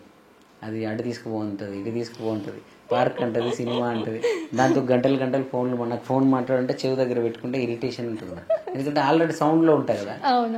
సో అమ్మాయిలకి ఏంటి, ఏమి ముచ్చటంతా అయిపోయిన తర్వాత ఇంకేంటి అని ముచ్చట ఒక అర్ధగంట ఉంటుంది.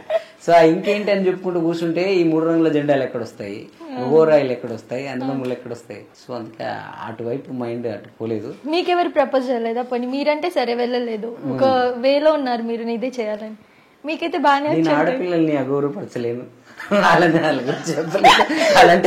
లేదా జస్ట్ సరే నేమ్స్ చెప్పమనట్లేదు, మీకు ప్రపోజల్స్ వచ్చాయా లేదా అంటే. అదే నేను అంటున్నా, వచ్చినాయి అని చెప్పినా కూడా పాపం వాళ్ళని మనం వాళ్ళ ఫీలింగ్స్ నచ్చ చేసినట్టే. ఫస్ట్ మీ వైఫ్ ఫీల్ అవుతాయి చూసుకోండి. వైఫ్ మరదలే, ఆమె ఫీల్ అవ్వదు. ఎందుకు ఫీల్ అవుతుంది అంటే ఆల్రెడీ తెలుసు నేను ఇట్లాంటి వాడని, ఆమె ఆల్రెడీ ఫిక్స్ అయింది కాబట్టి నేను ఫీల్ కొత్తది అయితే ఫీల్ అవుతారు. ఆల్రెడీ వాళ్ళ మైండ్లలో మన గురించి అలాగే ఉంటాం, మనం రంగుల ప్రపంచంలోనే కదా ఉన్నాం. సో అట్లా. కానీ దాన్ని నేను అలా తీసుకుని అభిమానంగా, ఇప్పుడు ఇందాక అన్నావు నా గుండెల్లో కూడా మీరు ఉన్నారు సార్ అన్నావు, నేను దాన్ని అభిమానం లాగే తీసుకుంటాను. చాలా మందికి ఉంటారు అలా అంటే అంతే. అందుకే అంతకుమించి నేను పోనీ ప్రపోజ్ చేసినా కూడా నేను ఏమనుకుంటా అంటే వీళ్ళు నాలో ఉన్న పాటగాన్ని ఇష్టపడుతున్నారు, అంటే నా మ్యూజిక్ వీళ్ళని అంత ఇంప్రెస్ చేసింది అంటే మనం కరెక్ట్ వేలో ఉన్నాం, మనం బాగా చేస్తున్నాం. దాన్ని అలా ఫీడ్బ్యాక్ లేదు. ఇప్పుడు సినిమా రిలీజ్ అయితే గ్రేట్ ఆంధ్రలోనో 1, 2, 3 తెలుగునో రివ్యూస్ వచ్చి స్టార్స్ వస్తాయి చూడు. ఒక అమ్మాయి మనల్ని అంత ఇష్టపడుతుంది అంటే మన పార్టీని, అది నా పాటకు నా వర్క్ కి ఇచ్చిన స్టార్ లాగా ఫీల్ అవుతాను అంతే. దాని పర్సనల్. సరే, ఇప్పుడు లగ్గం తర్వాత ఏ స్టోరీ తీసుకొని వస్తారు? అవి ఆ నైట్ పుట్టేస్తాయి, దానికోసం ప్రిపేర్ ఉండదు.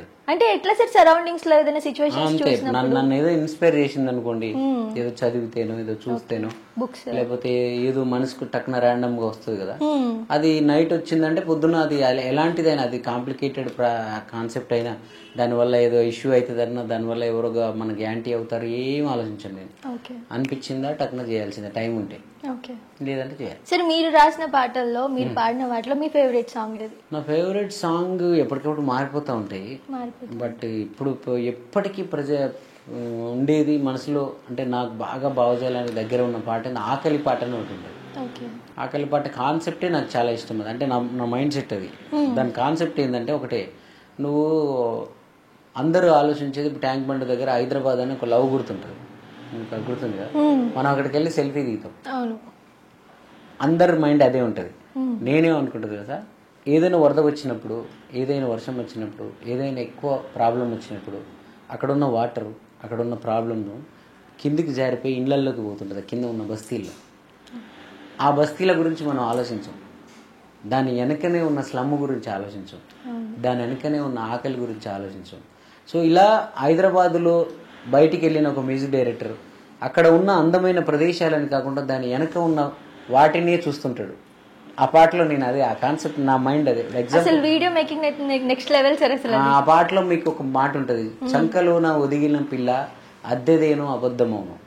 ఇప్పుడు ఒక సిగ్నల్ దగ్గర ఒక ఆడామె ఒక పిల్లగాన్ని ఎత్తుకుంది, ఆమె సంఖలో ఉన్న పిల్ల ఆమెది కాదు, అది ఏదో ముఠా ఉంటుంది, వాళ్ళు తీసుకొచ్చి ఆ పిల్లల్ని కాసేపు అలా యాక్షన్ చేసి డబ్బులు వసూలు చేసుకొని పోతారు అనేది మనం చూసే కోణం. ఎవరైనా నేనేం చూస్తానంటే, అయితే కానీ అది అబద్ధమే, కానీ ఆమె సంఖలో ఉన్న పిల్ల ఆమెది కాకపోని, కానీ ఆమె కళ్ళల్లో ఉన్న ఆకలి నిజమే కదా, ఆమె ఆకలి కోసమే కదా చేస్తూ ఉంది, ఆమె కడుపులో ఉన్న బాధ కోసమే కదా చేస్తూ ఉంది. మనం ఆకలిని చూద్దాం, అది ఎందుకు అంటాను నేను. ఆ పాట కాన్సెప్ట్ అది. సో నాకు ఆ విధంగా ఆ పాట చాలా, అంటే బొమ్మలు అమ్ముకునే వాళ్ళు ఉంటారు, మనం కారులో ట్రాఫిక్ దగ్గరికి వెళ్తే వస్తారు, అందమైన బొమ్మ ఆమె చేతిలో మాత్రమే ఉంటుంది, ఆ బొమ్మల ఆమె కూడా అందంగానే ఉంటుంది, కానీ ఆ ఒంటి మీద బట్టలు, ఆమె వేషధారణ, ఆమె కళ్ళలో ఆకలి, ఇవేవి కూడా చాలా అంటే అందవిహీనంగా తన ఒంటి మీద ఉన్న బట్టల్ని కూడా తను చూసుకోలేకుండా తన చేతిలో ఉన్న అందమైన బొమ్మను మనకు అమ్మడానికి ట్రై చేస్తుంటారు. నేనేం చేస్తానంటే వాళ్ళు అమ్మే బొమ్మల్లో ఉన్న అందం వాళ్ళలో ఎప్పుడు వస్తుంది, ఆనందం వాళ్ళలో ఎప్పుడు ఉంటుంది. సో ఆనందము అందం తర్వాత దాని గురించి కూడా వదిలేద్దాం, ముందు వాళ్ళ ఆకలి తీరే మార్గం ఏమైనా ఉందా. ఇది మన ఇంట్లో అలంకరించుకోవడానికి చేసే ఒక బొమ్మ తయారు చేసే వాళ్ళు రోడ్డు పక్కన గుడిసెలు వేసుకొని వాళ్ళు కాళ్ళు ముడుచుకొని వాళ్ళు సద్దన్నాలు తింటూ ఉంటారు, పచ్చడన్నం తింటూ ఉంటారు. ఆ బొమ్మలు మనం కొనుక్కొచ్చుకొని మన బాల్కనీలో, మన అల్మారాలో, మన ఇంట్లో పెట్టుకొని చాలా ఆనందపడతాం. ఒక్క రోజు కూడా మనం ఆలోచించాం ఆ బొమ్మ చేసిన వాళ్ళ జీవితాలు ఏంటి అని. సో ఇది నేను ఈ కోణం నాలో ఎక్కువ ఉంటుంది, అదే ఆకలి పాట చేసాను. సరే, ఆ మధ్య కాలంలో ఒక 6 months, ఒక 1 year కింద అనుకుంటా, ఒక ఛానల్ తో మీకు ఒక గొడవ లైవ్లు పెట్టుకొని, అసలు ఏంటి సార్ అది? అప్పుడు మీ మీద చాలా నెగిటివిటీ వచ్చింది యాక్చువల్లీ బయట. నా మీద ఎప్పుడు నెగిటివిటీ వస్తుంది, పాజిటివిటీ ఏం రాదు. అప్పుడైతే చాలా మంది ఎప్పుడు ఎవడైతే ఒక అందరికి విరుద్ధంగా ఒక పని చేస్తున్నాడో వాడిని ఫస్ట్ అసహించుకుంటారు, చీదరిస్తారు, ద్వేషిస్తారు. ఆ తర్వాత వాడే కరెక్ట్ అని చెప్పి వాడి దగ్గరలోకి వచ్చేస్తారు. నాకు ఒక పెద్ద ఆయన చెప్పాడు ఒకసారి, నేను యూట్యూబ్ పాటలు స్టార్ట్ చేసినప్పుడు, అప్పటికి నాకు ఎవరు సినిమాలు ఇవ్వట్లేరు, అసలు నువ్వు మ్యూజిక్ డైరెక్టర్ వేస్ట్ అంటున్నారు, నన్ను రకంగా ఒక డిప్రెషన్లోకి నెట్టేలాంటి అనుభవాలన్నీ జరిగిన తర్వాత నువ్వో రాయి నేను శిల్పి అనే ఒక పాట, మొదటి పాట చేసి దాంతో అందరి అభిమానాన్ని చురుకున్న రోజు ఒక ఆయన ఫోన్ చేసి, ఆయన పేరు ఎందుకని ఆయన ఫోన్ చేశాడు, ఆయనకు అన్నీ తెలుసు నా గురించి, నువ్వు ఇక్కడ పనికిరావురా, నువ్వు ఇలాంటి వాడివిరా అలాంటి వాడివిరా అని తన్ని తరిమేసి ఒక అడవిలో పడేసి వచ్చారని. వాడు మళ్ళీ ఆ ఊరిలోకి రావాలని ప్రయత్నించకుండా ఆ అడవిని ఒక ఊరు చేసుకున్నాడు. మళ్ళీ ఇక్కడ ఉన్న వాళ్ళందరూ ఆ ఊరికి వెళ్ళి మళ్ళీ అదే ఊర్లో స్థిరపడడానికి వెళ్ళిపోయారు. అలా పోయినోడు నువ్వేరా అడవిలో. సో నువ్వు ఉన్న దగ్గరే మళ్ళీ ఒక సమాజాన్ని క్రియేట్ చేసుకున్నావు, నువ్వు మళ్ళీ ఒక యూట్యూబ్ పాటల ద్వారా మళ్ళీ ప్రజలందరూ మళ్ళీ నీతి గురించి మాట్లాడుకునేలా చేసావు. కానీ మళ్ళీ వచ్చి ఇక్కడ తిరగలేదు, దాని ద్వారానే మళ్ళీ సినిమాల్లోకి వచ్చావని చెప్పాడు ఆయన. కానీ ఆ గొడవ ఏంటి సార్ కొంచెం ఏమైనా? గొడవ అదే చిన్నది కాపీరైట్ ఇష్యూస్ ఉంటాయి కదా, వాడు కూడా కొంచెం మూర్ఖుడు వాడు. మీరు వాళ్ళ సాంగ్ మీరు ఏదో పాడేశారని ఏదో పెట్టేసుకున్నాను, సమ్ ఏదో లైవ్స్ చూసాను. అమ్మాయి ఒక సింగర్, తను అప్పుడప్పుడు వాళ్ళ దగ్గర పాడిందంట. మాకు తెలియదు, ఆ అమ్మాయి కూడా మాకు చెప్పలేదు. అది మా దగ్గర వచ్చి పాడింది. ఆ పాటను మేము రికార్డ్ చేసాము, రిలీజ్ చేసాము, అది మిలియన్స్ కొద్ది వ్యూస్ పోతాము. వాడెప్పుడు ఉన్న వీడియోని తీసుకొచ్చి బయటికి తీసుకొచ్చి వాడు అప్పుడు మళ్ళీ ఫస్ట్ నా దగ్గర పడింది అని చెప్పి ఓపెన్ చేసాడు. అది మాకు ప్రాబ్లం లేదు కదా, అది ఎట్లా కూరుతుంది, అది మిలియన్ల కొద్ది పోతుంది కదా, నువ్వు అట్లా ఎట్లా చేస్తావు అని చెప్పి అది చిన్నది వాడు ఈగోకి తీసుకున్నాడు. సో అలాంటి వాళ్ళకు కాలం ఇప్పుడు ఆడ ఎక్కడ ఉన్నాడో కూడా కనపడుతుంది. పర్టికులర్ గా మీ నేమ్ నే బ్యాడ్ చేయాలన్నట్టు మీ పేరు, మీ థంబ్నెయిల్స్ మొత్తం యూట్యూబ్ లో ఆయన వీడియో కూడా పెట్టాడు నా గురించి, లైవ్ పెట్టాడు. కానీ కాలం ఏం చెప్పింది, సంవత్సరం కాలం తిరిగేటప్పటికి ఈ రోజు ఉన్న రాష్ట్ర ముఖ్యమంత్రి మనం అదే అతని విజయంలో చరణార్జున్ అనేవాడు కూడా ఒక భాగం అని ఎంత మాట్లాడుకుంటుంది రాష్ట్రం. సో నువ్వు వీడియోలు పెట్టి చరణార్జున్ కొడితే నిన్ను రాళ్ళ తీసుకుని కొడతారు ఇప్పుడు జనం, ఆ స్థాయికి వచ్చేసింది. నేను అందుకే దాని గురించి పట్టించుకోలే. వాడు నా గురించి ఏదో వీడియో పట్టుకుంటే ఏదో ఫేమ్ అయిపోతాను అనుకుని ఉండొచ్చు, వ్యూస్ కోసం బతకని అనుకుంటాను. సార్ ర్యాపిడ్ ఫైర్ చేద్దాం సార్. మీ ఫేవరెట్ హీరో? ఫేవరెట్ హీరో మా నాన్న. నాన్న కాదు సినిమాలో నాన్న, మా నాన్న కూడా నా ఫేవరెట్ హీరో. నీకు చెప్పాను ఇందాక, ఇంకెవరు ఉంటారు, చిరంజీవి గారు అని చెప్పే కదా. చిరంజీవి గారు, పవన్ కళ్యాణ్ గారు, ఇప్పటికైతే దిశిత. Favourite dish? డిష్ ఏముండదు, ఏది ఉంటే అది ఇష్టమే నాకు. ఎక్కువ తిండి విషయంలో పెద్దగా ఏముండదు. అయినా ఇష్టమైన ఫుడ్ అంటే అదే ఫుడ్ విషయంలో ఏముండదు నాకు. నేను నా ఫుడ్ విషయంలో పర్టికులర్ నాకు ఒకటి ఉంటుంది, ఏంటంటే గుర్తుపెట్టుకు ఎప్పుడైనా మీ ఇంటికి వస్తే అది నా కోసమే తయారు చేయబడి ఉండాలి. పచ్చి కారం వేసినా పర్వాలేదు కానీ స్పెషల్ గా ఎక్స్క్లూజివ్లీ నా కోసం తయారు చేయాలి. స్విగ్గీలో ఆర్డర్ చేసి, లేకపోతే ఆల్రెడీ మీకోసం వండుకున్నది నాకు కొంత పెట్టి అట్లా ఉండాలి. వేడిగా ఉండాలి, అది నా కోసమే తయారు చేయాలి. అట్లా తయారు చేస్తే నువ్వు ఏం పెట్టినా నాకు ఇష్టమే. ఫేవరెట్ పొలిటికల్ లీడర్ చెప్పేసారు రేవంత్ రెడ్డి గారు, చంద్రబాబు నాయుడు గారు, మోడీ గారు కూడా చెప్పాను చెప్పాను అదే వీళ్ళందరూ. ఫేవరెట్ సాంగ్ పట్లో? ఫేవరెట్ సాంగ్ అదే ఇప్పుడైతే 3 రంగుల జెండానే. 3 రంగుల. Folk song? Favourite folk song నా దాంట్లో ఉంటది, శుక్రవారం మహాలక్ష్మి అని ఉంటది నాగదుర్గ. Movie sir? మూవీ నువ్వు కన్న కలలే నెరవేరే. నా పాటలు నాకు ఇష్టం, నువ్వు వేరే ఏమైనా అనుకోను. చిన్నప్పటి నుంచి నాకు అంతే, నాకే ఇష్టం. మీరు కాకుండా మీ ఫేవరెట్ సింగర్? నేను కాకుండా మీరు కాకుండా ఇప్పుడు ప్రెసెంట్ అయితే నాకు విశాల్ మిశ్రా అని ఒక సింగర్ ఉన్నాడు. విశాల్ మిశ్రా తన అదే జైలర్ అనే సినిమాలో రత్తమారే అనే ఒక పాట ఉంటుంది మీకు. మన యానమల్ల కూడా వచ్చింది, ఎవరు అనే ఒక రొమాంటిక్ సాంగ్ ఒకటి ఉంటుంది. అతను మ్యూజిక్ డైరెక్టర్ ఎప్పటికీ ఇళయరాజా గారే. ఇళయరాజా గారు ఆయన కూడా మంచి అసలు నెక్స్ట్ లెవెల్. అండ్ ఇన్స్పిరేషన్ అంటే ఎవరు చెప్తారు సార్ మ్యూజిక్ డైరెక్షన్ లో? ఇళయరాజా గారు. సింగింగ్ లో బాలు గారు. ఎందుకు బాలు గారు ఇష్టం అంటే ఆయన ఏ పాట పాడినా కడుపులోంచి పాడినట్టు, లోపల నుంచి పాడినట్టు, ఫీల్ అయి పాడినట్టు, దాన్ని ఎంజాయ్ చేసినట్టు. మామూలు కమెడియన్ కి పాడిన పాట అయినా కావచ్చు కానీ ఆయన దాన్ని చాలా భక్తి భావంతో పాడాడేమో అనే ఫీలింగ్ కలుగుతుంది వినేటప్పుడు. అది ఈ కాలం సింగర్స్ లో చాలా తక్కువ మందిలో ఉంది. ఈ కాలం సింగర్స్ లో తక్కువ మంది కాదు, అసలు ఎవరిలో లేదు. రైటింగ్ లో సార్ ఇన్స్పిరేషన్? లిరిక్స్ లో ఇన్స్పిరేషన్ అంటే నాకు పాటని కప్పిపుచ్చి చెప్పడము, దాన్ని అర్థం చేసుకొని ఇదేంటి దీని అర్థం ఏందని పక్కవాడిని అడిగేటట్టుగా ఉండే పాటలు అంటే నాకు ఇష్టం ఉండదు. సో సరళంగా చాలా ముద్దుగా ముచ్చట పెట్టుకున్నట్టు ఉండాలి. అందుకే నాకు మధ్యలో ఇప్పుడు నాకు వాళ్ళు తెలియదు, అప్పుడు ఆత్రేయ గారు వీళ్ళెవరు తెలియదు నాకు. నేను చంద్రబోస్ అన్న వీళ్ళ పాటలు, ఇప్పటి వాళ్ళ పాటలు ఎన్నో ఉన్నాయి. కానీ తర్వాత నాకు కొంత మెచ్యూరిటీ వచ్చిన తర్వాత నేను ఆ పాత పాట, నన్ను అందరూ అంటున్నారు నీ పాటల్లో వెనకట ఆత్రేయలాగా లేకపోతే వీళ్ళ శ్రీశ్రీలాగా ఉండే ఆ పవర్ ఉంటుంది, ఈయనలా ఉండే సహజత్వం ఉంటుంది అంటే ఏందబ్బా అని వాళ్ళ వినడం స్టార్ట్ చేశాను. చేసిన తర్వాత నాకు నిజంగానే వాళ్ళు చిన్న పదాలతో ఆ రోజులలోనే మనం మంచి వాడుక భాషలో మంచి ఆత్రేయ గారు వీళ్ళ పాటలు, సీతారామ శాస్త్రి గారి పాటలు, సో అవి ఇష్టం, వాళ్ళ ఇష్టం. బట్ మీకు ఇన్స్పిరేషన్ రైటింగ్ అలా ఎవరంటే నాకు ఎవరు లేరు. ఎందుకంటే నాది నేను సహజంగా నా మనసులోంచి ఏమొస్తుందో నేను అదే రాస్తుంటాను. కాబట్టి నాకు వేరే వాళ్ళని ఇన్స్పిరేషన్ తీసుకోవడానికి వినను, నేను ఎంజాయ్ చేయడానికి వింటాను అంత. అంటే దేవుడు ఒక టాలెంట్ ఇస్తేనే గొప్ప అనుకుంటాము, 3 టాలెంట్స్ సార్ మీకు, ఇంత గొప్పగా ఫీల్ అవ్వాలి. అయినా ఇంత డౌన్ టు అర్త్ ఉన్నారు, మీరు ఎంత కామ్ గా మాట్లాడుతున్నారంటే గ్రేట్. స్టార్టింగ్ లో ఏదో ఉంది ఈరోజు నాకు అనుకున్న ఇంటర్వ్యూలో బతికిపోయా. అంటే నేనేమంటానంటే ఎవరైతే మన పాటలు విని ఇష్టపడుతున్నారో, ఎవరైతే మనల్ని ప్రేమించడం వల్ల మనం పెద్దోళ్ళం అయ్యామో వాళ్ళ దగ్గర ఎందుకు దర్పాలు చూపించడం అనేది నా కాన్సెప్ట్. సో పాటలు వింటున్నాను, ఇప్పుడు ఇంత కామ్గా ఇంటర్వ్యూ ఇచ్చారా? లేదమ్మా, నేను నీకు అర్థం కాదు, నువ్వు అడిగిన దానికి చెప్తున్నా. డౌన్ టు ఎడుతున్నారు, మీరు ఇంత టాలెంట్ ఉన్నాను అంటున్నారు కదా. టాలెంట్ ఉందనగానే మనం ఎందుకు ఇతరులకు అందకుండా ఇతరులని తక్కువ చేసి వాళ్ళ దగ్గర డాబులు చూపించాల్సిన అవసరం ఏంటి? ఎవరు మనుషులే కదా మన వినేది. మన కుక్కలో లేకపోతే నక్కలో లేకపోతే దైవాంశ సంభూతిలో గ్రహాంతర వాసులో పాటలు వినలేదు, మన సినిమాలు చూడలేదు కదా. నీ సినిమాలు ఎవరు చూస్తున్నారు, నీ పాటలు ఎవడు వింటున్నాడు, నిన్ను ఎవడు పెద్దోడు చేశాడో వాళ్ళ దగ్గర ఎందుకు మన డాబు?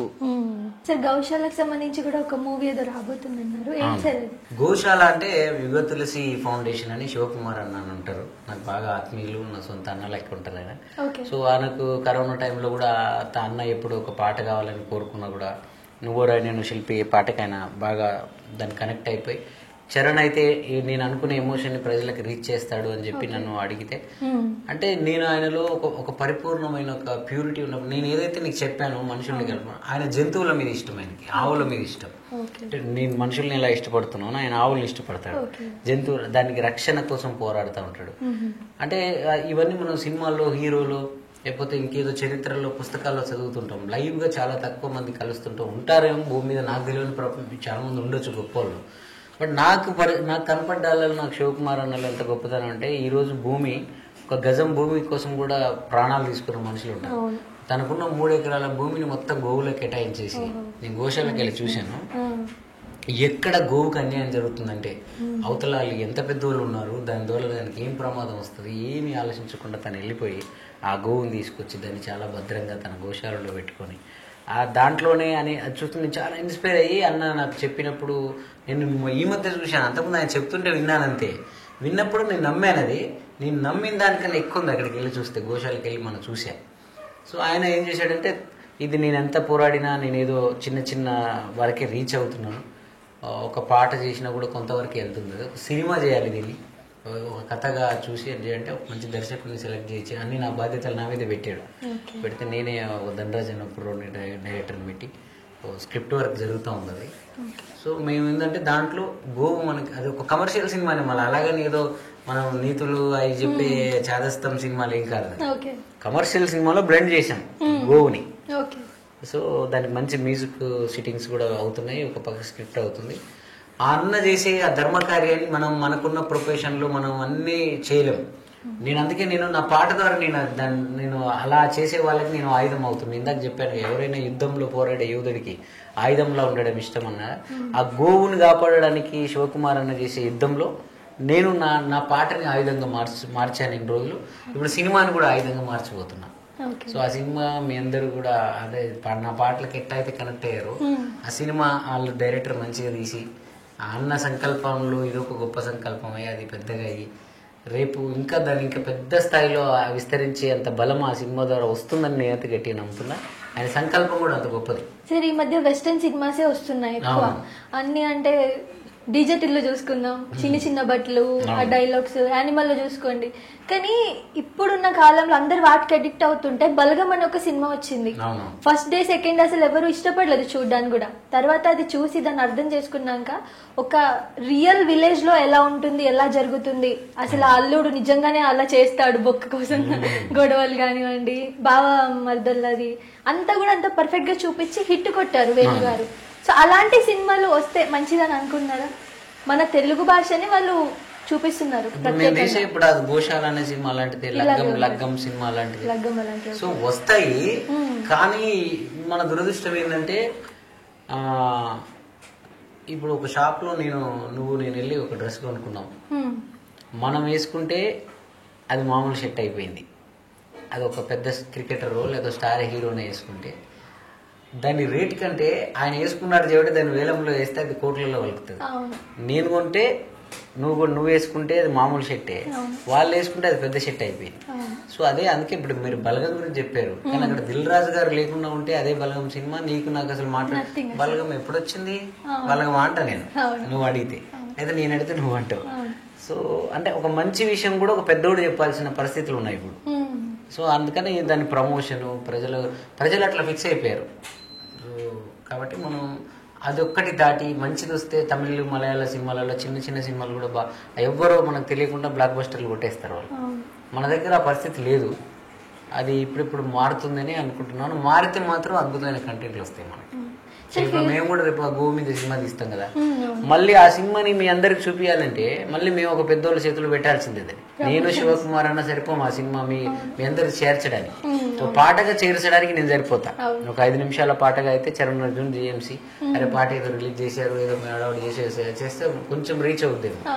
ఒక 2.5 గంటల సినిమా థియేటర్లోకి వచ్చి మీ అందరి దగ్గరికి చేరాలంటే మాకు పెద్దోళ్ళ సహకారం ఉండాల్సిందే.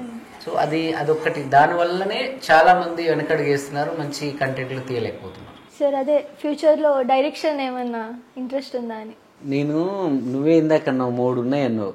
ఒకరికొకటి ఇస్తాడంటే పాటకు సంబంధించి రాస్తాను, పాడతాను, మ్యూజిక్ కంపోజ్ చేస్తాను. ఇన్ని ఇచ్చి దేవుడు ఇంత అద్భుతమైన ఇచ్చి దానికి ప్రజల ఆదరణ కూడా ఇచ్చి మంచి పని చేసుకోరాని సౌకర్యవంతమైన జీవితం ఇచ్చినప్పుడు మళ్ళీ మనల్ని జనాలను కన్ఫ్యూజ్ చేయడం ఎందుకు? చరణ్ అర్జున్ అంటే మ్యూజిక్ డైరెక్టర్, చరణ్ అర్జున్ అంటే పాట అని గుర్తు రావాలంతే. కొన్నిటికి అంతే. మనం అన్నమయ్య, త్యాగయ్య లేదా రామదాసు అంటే నాది ప్రపంచంలో నేను ఎలా గుర్తుండాలనుకుంటున్నానంటే ఏదైనా ఒక ఎమోషన్స్ గురించి, ఏదైనా ఒక విషయం గురించి, ఏదైనా ఒక వ్యక్తి కథ గురించి, ఏదైనా ఒక అద్భుతమైన పాయింట్ గురించి తెలుసుకోవాలంటే మనం గ్రంథాలయాలకు వెళ్తాం, బుక్కులు చదువుతాం, లేకపోతే అనుభవజ్ఞులైన మనుషులతో మాట్లాడతాం. దాంతోపాటు చరణ్ అర్జున్ దీని గురించి ఏం చెప్పాడు, ఆయన పాట కూడా విందాం అని ఈ ప్రజలు గుర్తుపెట్టుకోవాలి. ఇది నాది చాలా పెద్ద విషయం, చాలా పెద్దది. ఆల్మోస్ట్ కొంత రీచ్ అయింది. ఇంకా నేను దాంట్లో పెద్దగా చేయాలంటే నేను మ్యూజిక్ తప్ప ఇంకొకటి వైపు చూడలేను. నాకు అంత టైం ఉండదు. నా సంకల్పం ఇదే అంతే. కానీ ఇట్లా ఇందాక శివకుమార్ అన్న లాంటి వాళ్ళు లేకపోతే ఇంకెవరో సినిమా మీద ప్యాషన్ ఉన్న వాళ్ళు, వాళ్ళకి ఏమి తెలియదు. సో వాళ్ళని నేను డ్రైవ్ చేసి నాకు తెలిసిన డైరెక్టర్ని, నాకు తెలిసిన ప్రొడక్షన్ హౌస్ని పెట్టి ఒక మంచి సినిమా వాళ్ళు మోసపోకుండా వాళ్ళు పెట్టే ప్రతి రూపాయి తెర మీద కనిపించేలాగా నా వంతు నేను నాకున్న సర్కిల్ని వాడే అలా అంతవరకు అయితే నేను అది కూడా చేస్తాను. బట్ అక్కడ కూడా నేను మ్యూజిక్ డైరెక్టర్గానే ఉంటాను. మిగతా అన్ని ఎవరికి ఏది అవసరం ఉందో ఒకటి డైరెక్టర్ కావాలని ఆరాటపడేవాడు ఉంటాడు పాపం, అతనికి అవకాశం ఇప్పిస్తుంది. ఇప్పుడు ఆ గోశాల అలాగే ఇప్పించాను. ఒకరు కెమెరామెన్ కావాలి, ఒకటి అన్ని మనకి ఎందుకు. సో పంచాలి. ప్రపంచంలో చాలా మంది వాళ్ళ ఆశయాలు నెరవేర్చుకోవడం కోసం నువ్వు అన్నట్టు సినిమా ఇండస్ట్రీకి వచ్చి ఎంతోమంది ఉంటారు కదా. నాకు కుదిరినప్పుడు వాళ్ళందరికీ అవకాశాలు ఇవ్వడానికి నేను ఉంటాను. మ్యూజిక్ మాత్రం నేను మ్యూజిక్ డైరెక్టర్ అంతే. మ్యూజిక్ డైరెక్టర్ దాంట్లో కూడా నువ్వు అనొచ్చు, నువ్వు పాటలు రాస్తావు, అన్ని నువ్వే రాసుకుంటున్నావు, ఇలా కూడా అనొచ్చు. నేను ప్రొడ్యూసర్ని సేవ్ చేసే క్రమంలోనూ లేకపోతే రైటర్స్ దొరకనప్పుడు నా కంటెంట్ నేను ఫ్లో వచ్చినప్పుడు మాత్రమే ఆ పాటలు ఉంటాయి. కానీ నేను ముందే చెప్తా వాళ్ళకి, మీకు ఎవరైనా రైటర్స్తో రాయించుకోవాలంటే రాయించుకోండి, వాళ్ళు మీకు దగ్గర బడ్జెట్ ఉంటే ఇచ్చుకోండి. లేని పక్షంలో నా దగ్గర అడ్వాంటేజ్ ఏముంది, లిరిక్స్ కూడా ఉంటాయి, ట్యూన్తో పాటు వచ్చేస్తాయి, అవి యూజ్ చేసుకుందాం అంతే తప్ప నేనే కావాలని నేను అడిగిన. సరే, ఈ మధ్య కాలంలో పెద్ద పెద్ద సినిమాల్లో కూడా మన తెలంగాణ యాస యూజ్ చేస్తున్నారు. అవును. సో ఎలా అనిపిస్తుంది మీకు? నాకు నిజం చెప్పాలంటే నేను ఇండస్ట్రీకి వచ్చిన కొత్తలో నాకు మాట్లాడడం రాదు అని ఒక ముద్ర వేశారు చాలా మంది. నాకు చాలా మంది నాకు మాట్లాడడం రాదనే ముద్ర వేయడంతో ఒక ఫోబియా ఏమొచ్చిందంటే మాట్లాడాలంటే భయం అయ్యేది. ఎందుకంటే మాట్లాడుతుంటే టక్కున నువ్వు అని వచ్చేది. నాకు పాఠాలు నేర్పిన టీచర్ని కూడా నేను నువ్వే అన్నాను. నాకు టీచర్ చెప్పలేదు మీరు అనాలని. సార్ నువ్వే అన్నావు కదా సార్ అనేవాడిని. మా నాయన నేను నువ్వు అనేది. సో నాన్న టీచర్ కంటే గొప్ప వాళ్ళు ఈ ప్రపంచంలో ఎవరుంటారని చెప్పి మన కనపడ్డోళ్ళం కూడా అంతే ప్రేమగా నువ్వు అనేది నేను. అరే వీడికి మాట్లాడడం రాదు. ఆ 2003, 2004 కాలంలో నేను వచ్చినప్పుడు నాకు ఇలా కాదని ఎవరు చెప్పలేదు, వీళ్ళు కూడా చెప్పలేదు. కానీ వీళ్ళు నన్ను వీడికి మాట్లాడడం రాదు, వీడికి టాలెంట్ ఉంది కానీ వీడికి మాట్లాడడం రాదు ఇలాంటి వేసారు. ఎందుకు ఇలా జరుగుతుంది, నేనేం తప్పు చేశాను? మా అన్న హెడ్ మాస్టర్ ఉండేవాడు ఊర్లో. మా అన్న కూడా నువ్వే అంటున్నాడు, చదువుకున్నాడు. ఈయన కూడా నువ్వే అంటున్నాడు, ఆయన కూడా నువ్వే అంటున్నాడు. అంటే నా భాష అది. నేను నల్లగొండ నుంచి ప్రాంతం నుంచి నేను వచ్చాను. నేను చిన్నప్పటి నుంచి ఇదే మాట్లాడినా. సో గౌరవిస్తున్నాను, పెద్దోళ్ళు వచ్చినప్పుడు లేస్తున్నాను, వాళ్ళకి భయపడుతున్నాను. కానీ ఎక్కడ పోతుంది అని నేను ఆలోచిస్తున్న క్రమంలో నాకు అర్థమైంది ఏంటంటే మన యాస, మన భాష, మనది మన ఇంటి దగ్గర బాగానే నడుస్తూ ఉంది. వీళ్ళ వేరే ఉంది. మాట మాట్లాడితే అండి అనాలి, లేకపోతే గారు తగిలించాలి. అందుకే నేను మాట్లాడుతున్నప్పుడు నేను ఒకవేళ పెద్దోళ్ళతో మాట్లాడుతున్నాను అనుకోండి, ఎన్నిసార్లు అండి వచ్చింది, ఎన్నిసార్లు గారు వచ్చింది అని లెక్కలు పెట్టుకునేది. ఒకసారి వచ్చేది, ఒకసారి మిస్ అయ్యేది అది. సో ఇంత భయానకంగా బతుకుతున్న క్రమంలో మీరు ఏ ఊరు అని చెప్తానికి నల్గొండ అంటే భయం అయ్యేది నాకు. సో ఇలా అంటే ఆ టైంలో అప్పటికి తెలంగాణ ఉద్యమం, అప్పుడప్పుడు తెలంగాణ ఉద్యమం నేను ఇద్దరం ఒకసారి వచ్చాం ఇండస్ట్రీకి. నేను ఇటు ఇండస్ట్రీలో ఉన్నాను, అక్కడి నుంచి ఉద్యమం నడుస్తా ఉంది. అంటే నేను 2004 అట్లా వచ్చాను. అప్పటికి అది స్టార్ట్ అయ్యి 4-5 ఏళ్ళు అయిపోయింది.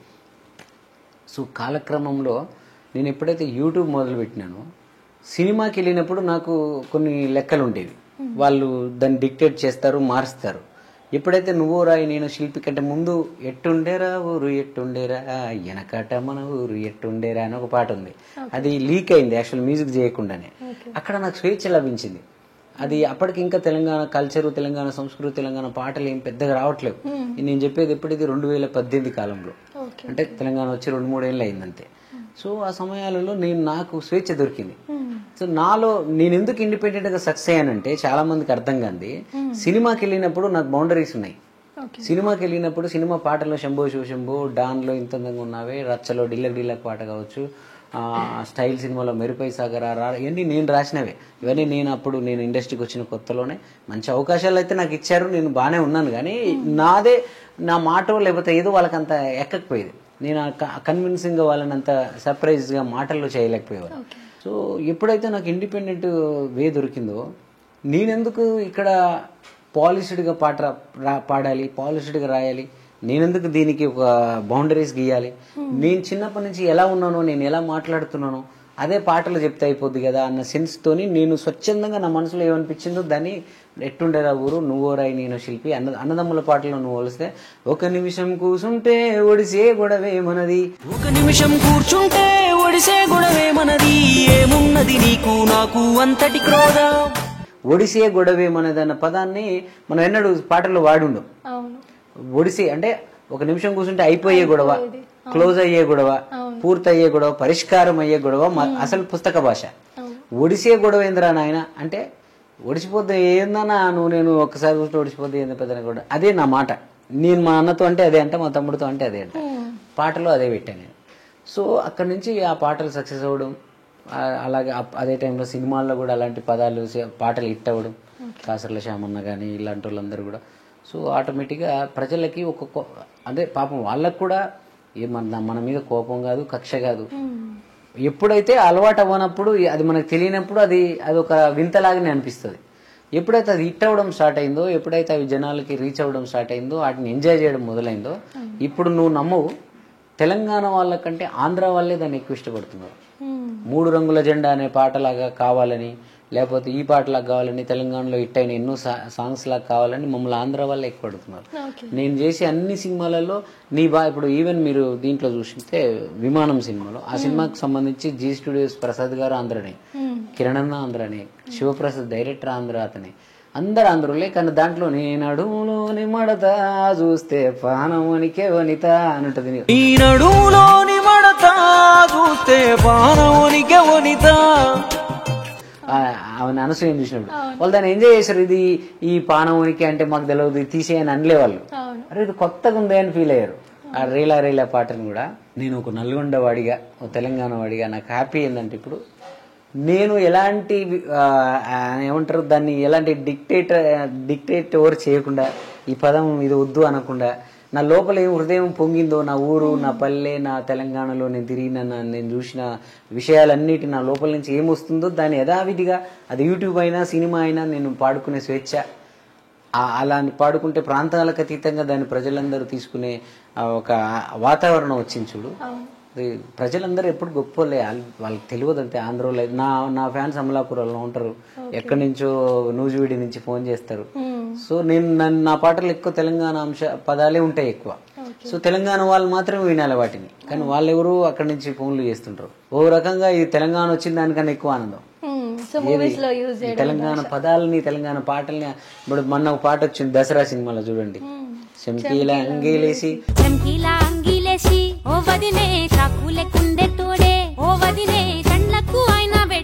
ఆ పాట ప్రపంచవ్యాప్తంగా హిట్ అయింది.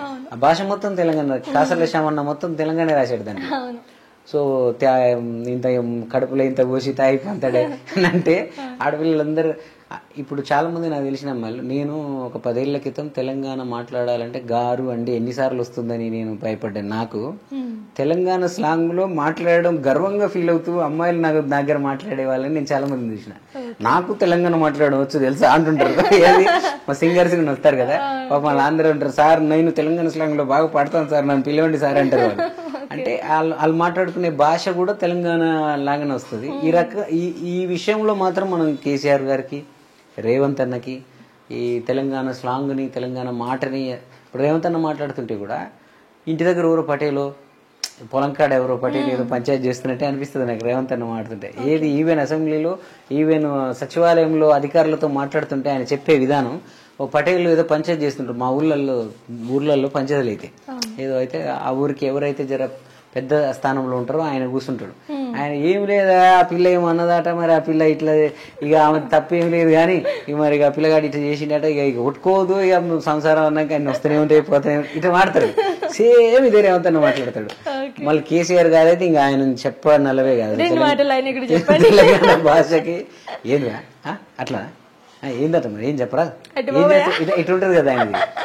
ఇవన్నీ నాకు రాజకీయాలు పెద్ద నాలెడ్జే లేదు, ఆయన ఏం మాట్లాడుతాడో రాజకీయ కాన్సెప్ట్ నాకు అర్థం కాకపోయింది. కానీ ఆ కేసీఆర్ గారు కొత్తలో మాట్లాడుతున్నప్పుడు అరే మన ఊళ్ళో పెద్ద మనిషి లెక్క ఓ మనిషి అంత పెద్ద వేదిక మీద మాట్లాడుతున్నాడని ఆ మాటల కోసం నేను కేసీఆర్ గారిని చూసేవాడిని. సో అవి ఇప్పుడు ఈరోజు సినిమాలో రావడం, మా హీరోలందరూ అవి స్టార్ హీరోలు కూడా వాటిని మాట్లాడుతున్నారు. వాళ్ళ నోట్ల నుంచి మనం చిన్నప్పుడు వీడికి మాట్లాడడం రాదురా అని అన్న మన మాటలే వాళ్ళు మాట్లాడుతూ ఉంటే చాలా సంబరంగా ఉంటుంది. సో మనం ఇంటర్వ్యూ క్లోజ్ చేసే ముందు ఒక మంచి ఇంటర్వ్యూ వచ్చింది కాబట్టి ఒక మంచి సాంగ్ తో క్లోజ్ చేస్తా ఉంటే బాధేస్తుంది నాకు. బాధేస్తుందా? ఇంకా చేద్దాం మరి, ఇంకా వెళ్ళిపోతావు కదా నువ్వు అని.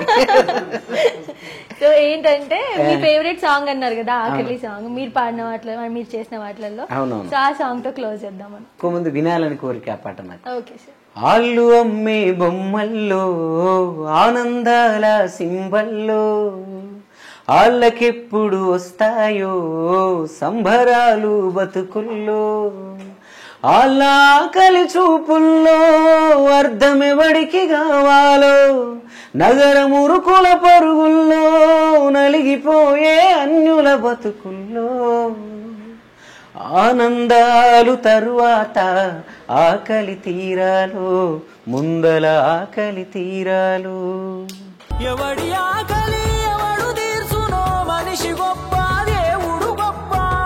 ఆనందాలు తరువాత ఆకలి తీరాలో ఆళ్ళ ఆకలి తీరాలో.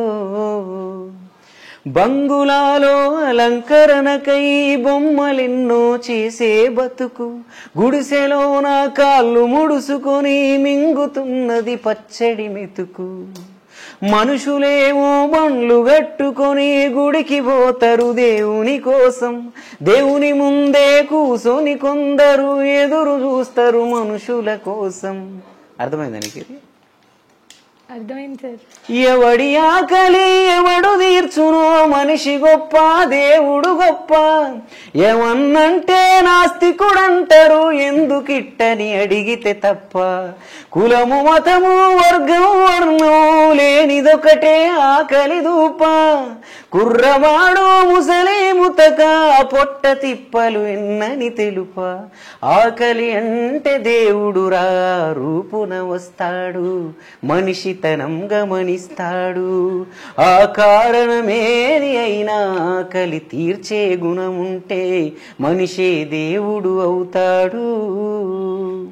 సంకలోన ఒదిగిన పిల్ల అద్దెదేనో అబద్ధమౌనో, పక్కనెట్టు అక్క కళ్ళలో ఆకలైతే పచ్చి నిజమురా. కళ్ళు లేవు అన్నకు మనలా కడుపు ఆకలి ఇద్దరికొకల, ఉన్నవాడికి 100 రకాల కష్టజీవికి పస్తులు ఏలా.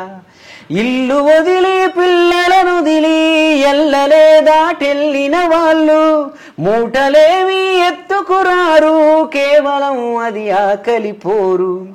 గారడీలు గల్లీ డాన్సులు నేతలకు కొట్టే జేజేలు, కూటి కొరకే కూలినాలి కొలువు చదువు కూటి కొరకే కోటి తిప్పలు ఎర్రటి ఎండలోగాలే అన్నల బతుకుల్లో ఆకలి ఎన్నడు తీరాలు కన్నులకేమో అందంగా కనబడు సొగసుల్లో ఎనకన కన్నీరెంతుందో ఉన్నవాడికి 100 రకాల కష్టజీవికి పస్తులు ఎలా.